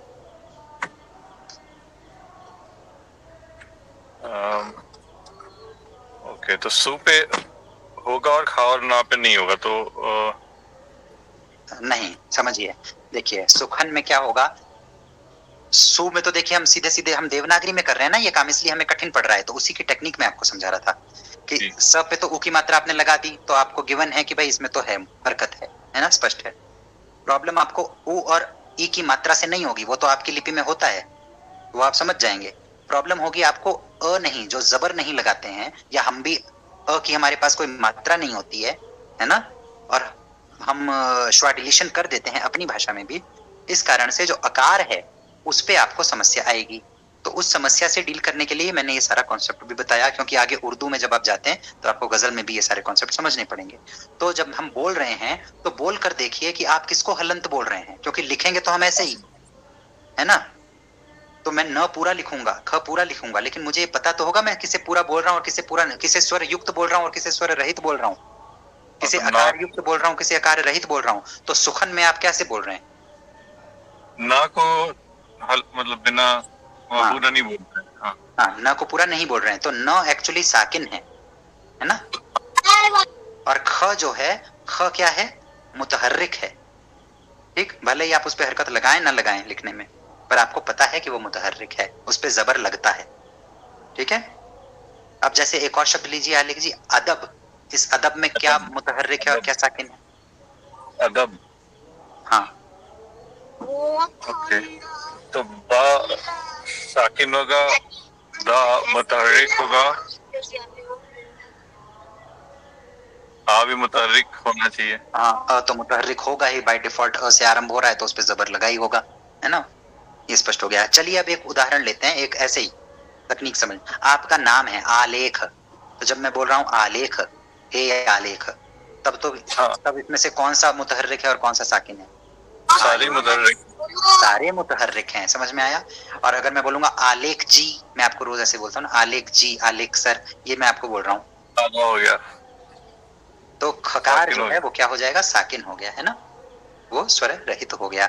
मोनार्क का नाम है, मोनार्क बोलते हैं हम लोग रोज, तो मोनार्क में जो क बोल रहे हैं हम, वो कैसे बोल रहे हैं, साकिन बोल रहे हैं। हाँ, मेरे नाम में है अर्यमन, इसमें बताइए क्या है साकिन और क्या है मुतहर्रिक। अब टफ कर दिया, कोई भी व्यक्ति साकिन है। बताना चाहे बताओ। बोलिए आलेख जी, पहले आप ही बोलिए। ऐसे बोलने में तो आर्यमन आर्यमन बोलते हैं, तो या और ना दोनों ही साकिन लग रहे हैं, बट शायद ना साकिन रहेगा, आर्यमन। अच्छा अच्छा, पहली बात देखो, मेरा नाम आर्यमन नहीं है, मेरा नाम अर्यमन है। आर्यमन, आ मुतहर्रिक रा साकिन, मा मुतहर्रिक ना साकिन। दूसरा साकिन कौन सा कहा आपने, लास्ट वाला ना, मतलब अच्छा, उस हिसाब से फिर पहला साकिन कौन सा कहा आपने, आधा रा, अच्छा। अर्यमन। और यह बेचारे को क्या किया आपने, अर्यमन, या तो में अदब में जैसे दा मुतहर्रिक था, वैसे अर्यमन में या भी अर्यमन, या आधा हो गया, यह आधा हो गया। वो प्रोनाउंसिएशन पे अर्यमन या तो पूरा ही आ रहा है सर, या तो मुतहर्रिक होगा जैसे अदब में दा बिल्कुल मुतहर्रिक। ठीक कह रहे हैं आप, यह जो है मुतहर्रिक ही होगा, आप कंफ्यूज होके मत बोलिए, आप जो कह रहे हैं वो एकदम ठीक कह रहे हैं, क्योंकि आपका संस्कार बैठ गया है अब अंदर, है ना। तो कैसे बोल रहे हैं, अर्यमन, तो जो आधा हो रहा है, जिसकी ध्वनि हमें स्वर युक्त नहीं सुनाई दे रही है, वो सब साकिन है, जिसकी ध्वनि स्वर युक्त सुनाई दे रही है वो मुतहर्रिक है। कॉन्सेप्ट क्लियर हो गया सब लोगों का, ठीक है। अब एक बात और बताते हैं, हिंदी में अंत्यानुप्रास होता है, संस्कृत में अंत्यानुप्रास होता है, सभी भारतीय भाषाओं में, हिंदी की सहोदरा वर्तमान भारतीय भाषाओं में अंत्यानुप्रास होता है। यह अंत्यानुप्रास क्या होता है, ये एक अलंकार होता है। अनुप्रास के 4 भेद होते हैं, है ना, कौन कौन से, छेकानुप्रास, वृत्त्यनुप्रास, श्रुत्यनुप्रास, अंत्यानुप्रास। इतना हम आपको नहीं बताएंगे, सामान्य अब चलो बोल देते हैं, 3 ही मिनट बचा है तो और कुछ होगा भी नहीं, यही बता देते हैं। तो अलंकार जो होते हैं अनुप्रास 4 प्रकार के मोटे मोटे, कौन से हुए, छेकानुप्रास जिसमें एक बार एक वर्ण की आवृत्ति होती है ना, जैसे मारुत नंदन मारुत को, इतना बोला तो ये कौन सा हुआ, 2 आ गए ना 2 शब्दों के, कौन सा अनुप्रास, छेकानुप्रास। दूसरा वृत्त्यनुप्रास, जिसमें 2 से अधिक बार आ जाए शब्द, मतलब आवृत्ति 1 से अधिक बार हो। तो मैंने बोला मारुत नंदन मारुत को मन को खगराज को वेग ल जायो, तो क्या आ जाएगा, मारुत नंदन मारुत को मन को, म लगातार 3 शब्दों के आरंभ में आ गया, तो क्या हो जाएगा, इसमें वृत्ति आ जाएगी, तो वृत्त्यनुप्रास हो गया। ऐसे एक होता है श्रुत्यनुप्रास। श्रुत्यनुप्रास में क्या होता है, जिसमें श्रुति के आधार पर अनुप्रास होता है, मतलब वो लगातार एक ही बार आना जरूरी नहीं है, वो अलग अलग बार भी आ सकता है। और फिर एक क्या होता है, ये हिंदी में ऐसे पढ़ाया जाता है तो मैं वैसे ही पढ़ा रहा हूँ। और अंत्यानुप्रास क्या होता है, जो अंत में अनुप्रासत्व होता है, जिसमें मतलब शब्द का जहां अंत हो रहा है, जैसे पौलोमी, नैशवी, ये क्या है, ई, ये क्या है, आयुषी, आयुषी, नैशवी, नान राजभा, तो इन दोनों के नाम से तो कविता भी बनाई जा सकती है एक साथ, ठीक है। ये हमने जो नाम लिखा हुआ है अपना वैखरी, ये सब क्या है, ये इनमें अंत्यानुप्रासत्व है, ठीक है, अंत में अनुप्रास है। इसी को हम बोलते हैं तुक बैठना, इसी को अंग्रेजी में बोलते हैं राइमिंग स्कीम, है ना। तो गजल में राइमिंग स्कीम होती है, उसको बोलते हैं रदीफ काफिया। तो अब क्या है, हमारे काव्य में जो मौलिक भारतीय काव्य है उसमें अंत्यानुप्रास क्या है, एक अलंकरण मात्र है, काव्य का एक अलंकार मात्र है, इसका होना नहीं होना आवश्यक नहीं है तो एक अलंकार है, नहीं है तो कोई बात नहीं। हमने इतने छंद संस्कृत के पढ़े, कितने कम में अलंकार रहा होगा अंत्यानुप्रास, है ना, कहीं पे भी एंड हो जाता है, ठीक। लेकिन जो गजल है उसकी हर दूसरी लाइन आप देखेंगे मैच करती है ना, मैच करती है। चलो आपको एक गजल का एक मतला 2 शेर सुना देते हैं, फिर सभा विसर्जित करते हैं, तो आपको समझ में आ जाएगी ये बात। चलो, ये श्रद्धा जैन सिंगापुर वाली जो है, उनका एक है, क्या है सुनो। आप भी अब मेरे गम बढ़ा दीजिए, आप भी अब मेरे गम बढ़ा दीजिए, मुझको लंबी उम्र की दुआ दीजिए। आया समझ में, ये क्या है, अंत्यानुप्रास है। तो अंत्यानुप्रास में क्या होता है, कल बताऊंगा आपको ये चीजें, गजल कैसे लिखते हैं उसमें हम कल आरंभ में चले जाएंगे। और अभी क्या उसकी भूमि बन जाए, इसलिए बस बोल दे रहा हूं कि जो दीजिए दीजिए आया, ये क्या था? आखिरी वर्ष थे, अंत्य थे, अंत्यानुप्रास था, है ना? ये तुकांतता है। तो हमारे काव्य में ये आवश्यक नहीं है, अनिवार्य नहीं है ना? पर गजल के मतले में, मतला कहते हैं पहले शेर को, उसमें आप ये बांध देते हो, ये बंधन दे देते हो कि अब आपको तुकांतता हर दूसरी लाइन में ही आपको ये फॉलो करनी पड़ेगी। हर शेर की जो दूसरी लाइन होती है, दूसरी पंक्ति होती है, या दूसरा मिसरा होता है, या दूसरा चरण होता है, उसमें आपको तुकांतता रखनी होती है। कल इसको बहुत विस्तार से बताऊंगा, ठीक? तो अब देखो कैसे आ रही है। ये पहला शेर था, पहले शेर का नाम होता है मतला, ठीक? उसके बाद में दूसरा, ये नॉर्मल शेर है, ये फर्द है। क्या है? मैंने पहने हैं कपड़े धुले आज फिर, पहला मिसरा हो गया दूसरे शेर का, तुकांतता नहीं है, ये फ्री होता है, कुछ भी कर सकते हो। दूसरी लाइन जो आएगी उसमें पहले शेर में जो आपने रदीफ और काफिया सेट कर दिया, वही रदीफ और काफिया आपको यहाँ लेके आना पड़ेगा। तो क्या? मैंने पहने हैं कपड़े धुले आज फिर, तोहमतें अब नई कुछ लगा दीजिए, मुझको लंबी उम्र की दुआ दीजिए। ये तो हम अपने प्रस्तुतिकरण में आ गए, सॉरी, मेरे अंदर का जो वो मंच पे गाने वाला बैठा है ना, वो बाहर आ जाता है बार बार। हम लोग पोएट्री पढ़ा करते थे तो वही अभ्यास आ जाता है ना? तो जो मैंने वापस पहली लाइन वो रिपीट नहीं करनी है, ठीक? क्योंकि रिपीट करने पे वो गजल नहीं कही जाएगी, वो कुछ और कहा जाएगा। इसलिए मुझे इसका डिस्क्लेमर देना जरूरी हो गया कि मैंने अपने अभ्यास वशात आपसे ऐसा कह दिया। तो बात क्या हुई? आप भी अब मेरे गम बढ़ा दीजिए, मुझको लंबी उम्र की दुआ दीजिए। ये क्या हुए? दो मिसरे। पहला शेर हुआ जिसका नाम होता है मतला। किसी भी गजल का पहला शेर जो होता है उसका नाम होता है मतला।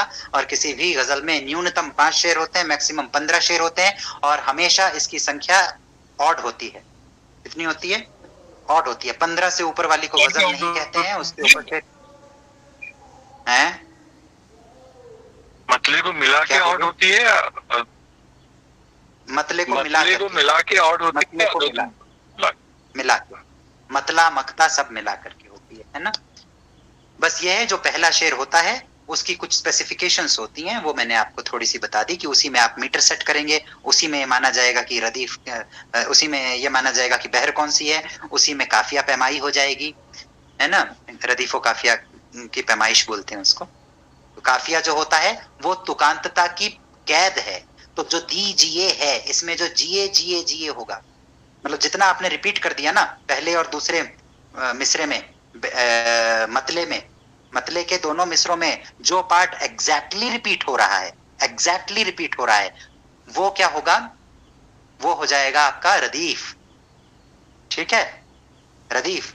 और उसमें जिसका रिपीटिशन के बिना काम नहीं चल सकता, वो भाग हो जाएगा। जो कैद कर रहा है, वो कैद क्या करता है? ये कैद होती है काफिये की कैद।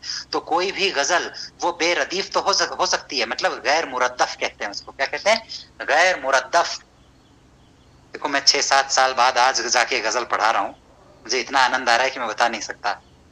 तो उसको कहते हैं गैर मुरद्दफ। और जो रदीफ सहित होती है वो सामान्य गजल है, वो मुरद्दफ है। तो कोई गजल बिना रदीफ के तो हो सकती है, पर बिना काफिये के रदीफ नहीं के गजल नहीं हो सकती है। बिना काफिये के गजल नहीं हो सकती है। गैर मुरद्दफ हो सकती है पर बेकाफिया नहीं हो सकती है, बिला काफिया नहीं हो सकती है। बात समझ में आई? ठीक है। तो प्रत्येक दूसरी पंक्ति की, हर शेर की दूसरी पंक्ति की तुकांतता, पहला शेर जिसको मतला कहते हैं, जिसमें आप तुकांतता को एस्टेब्लिश करते हैं कि इस प्रकार की तुकांतता इस गजल में रखनी है ना? उसमें उसको फॉलो करना पड़ता है। यदि कहीं पर भी ये हो गया तो वो शेर जो है वो गजल से खारिज हो जाएगा, वो उसमें मान्य नहीं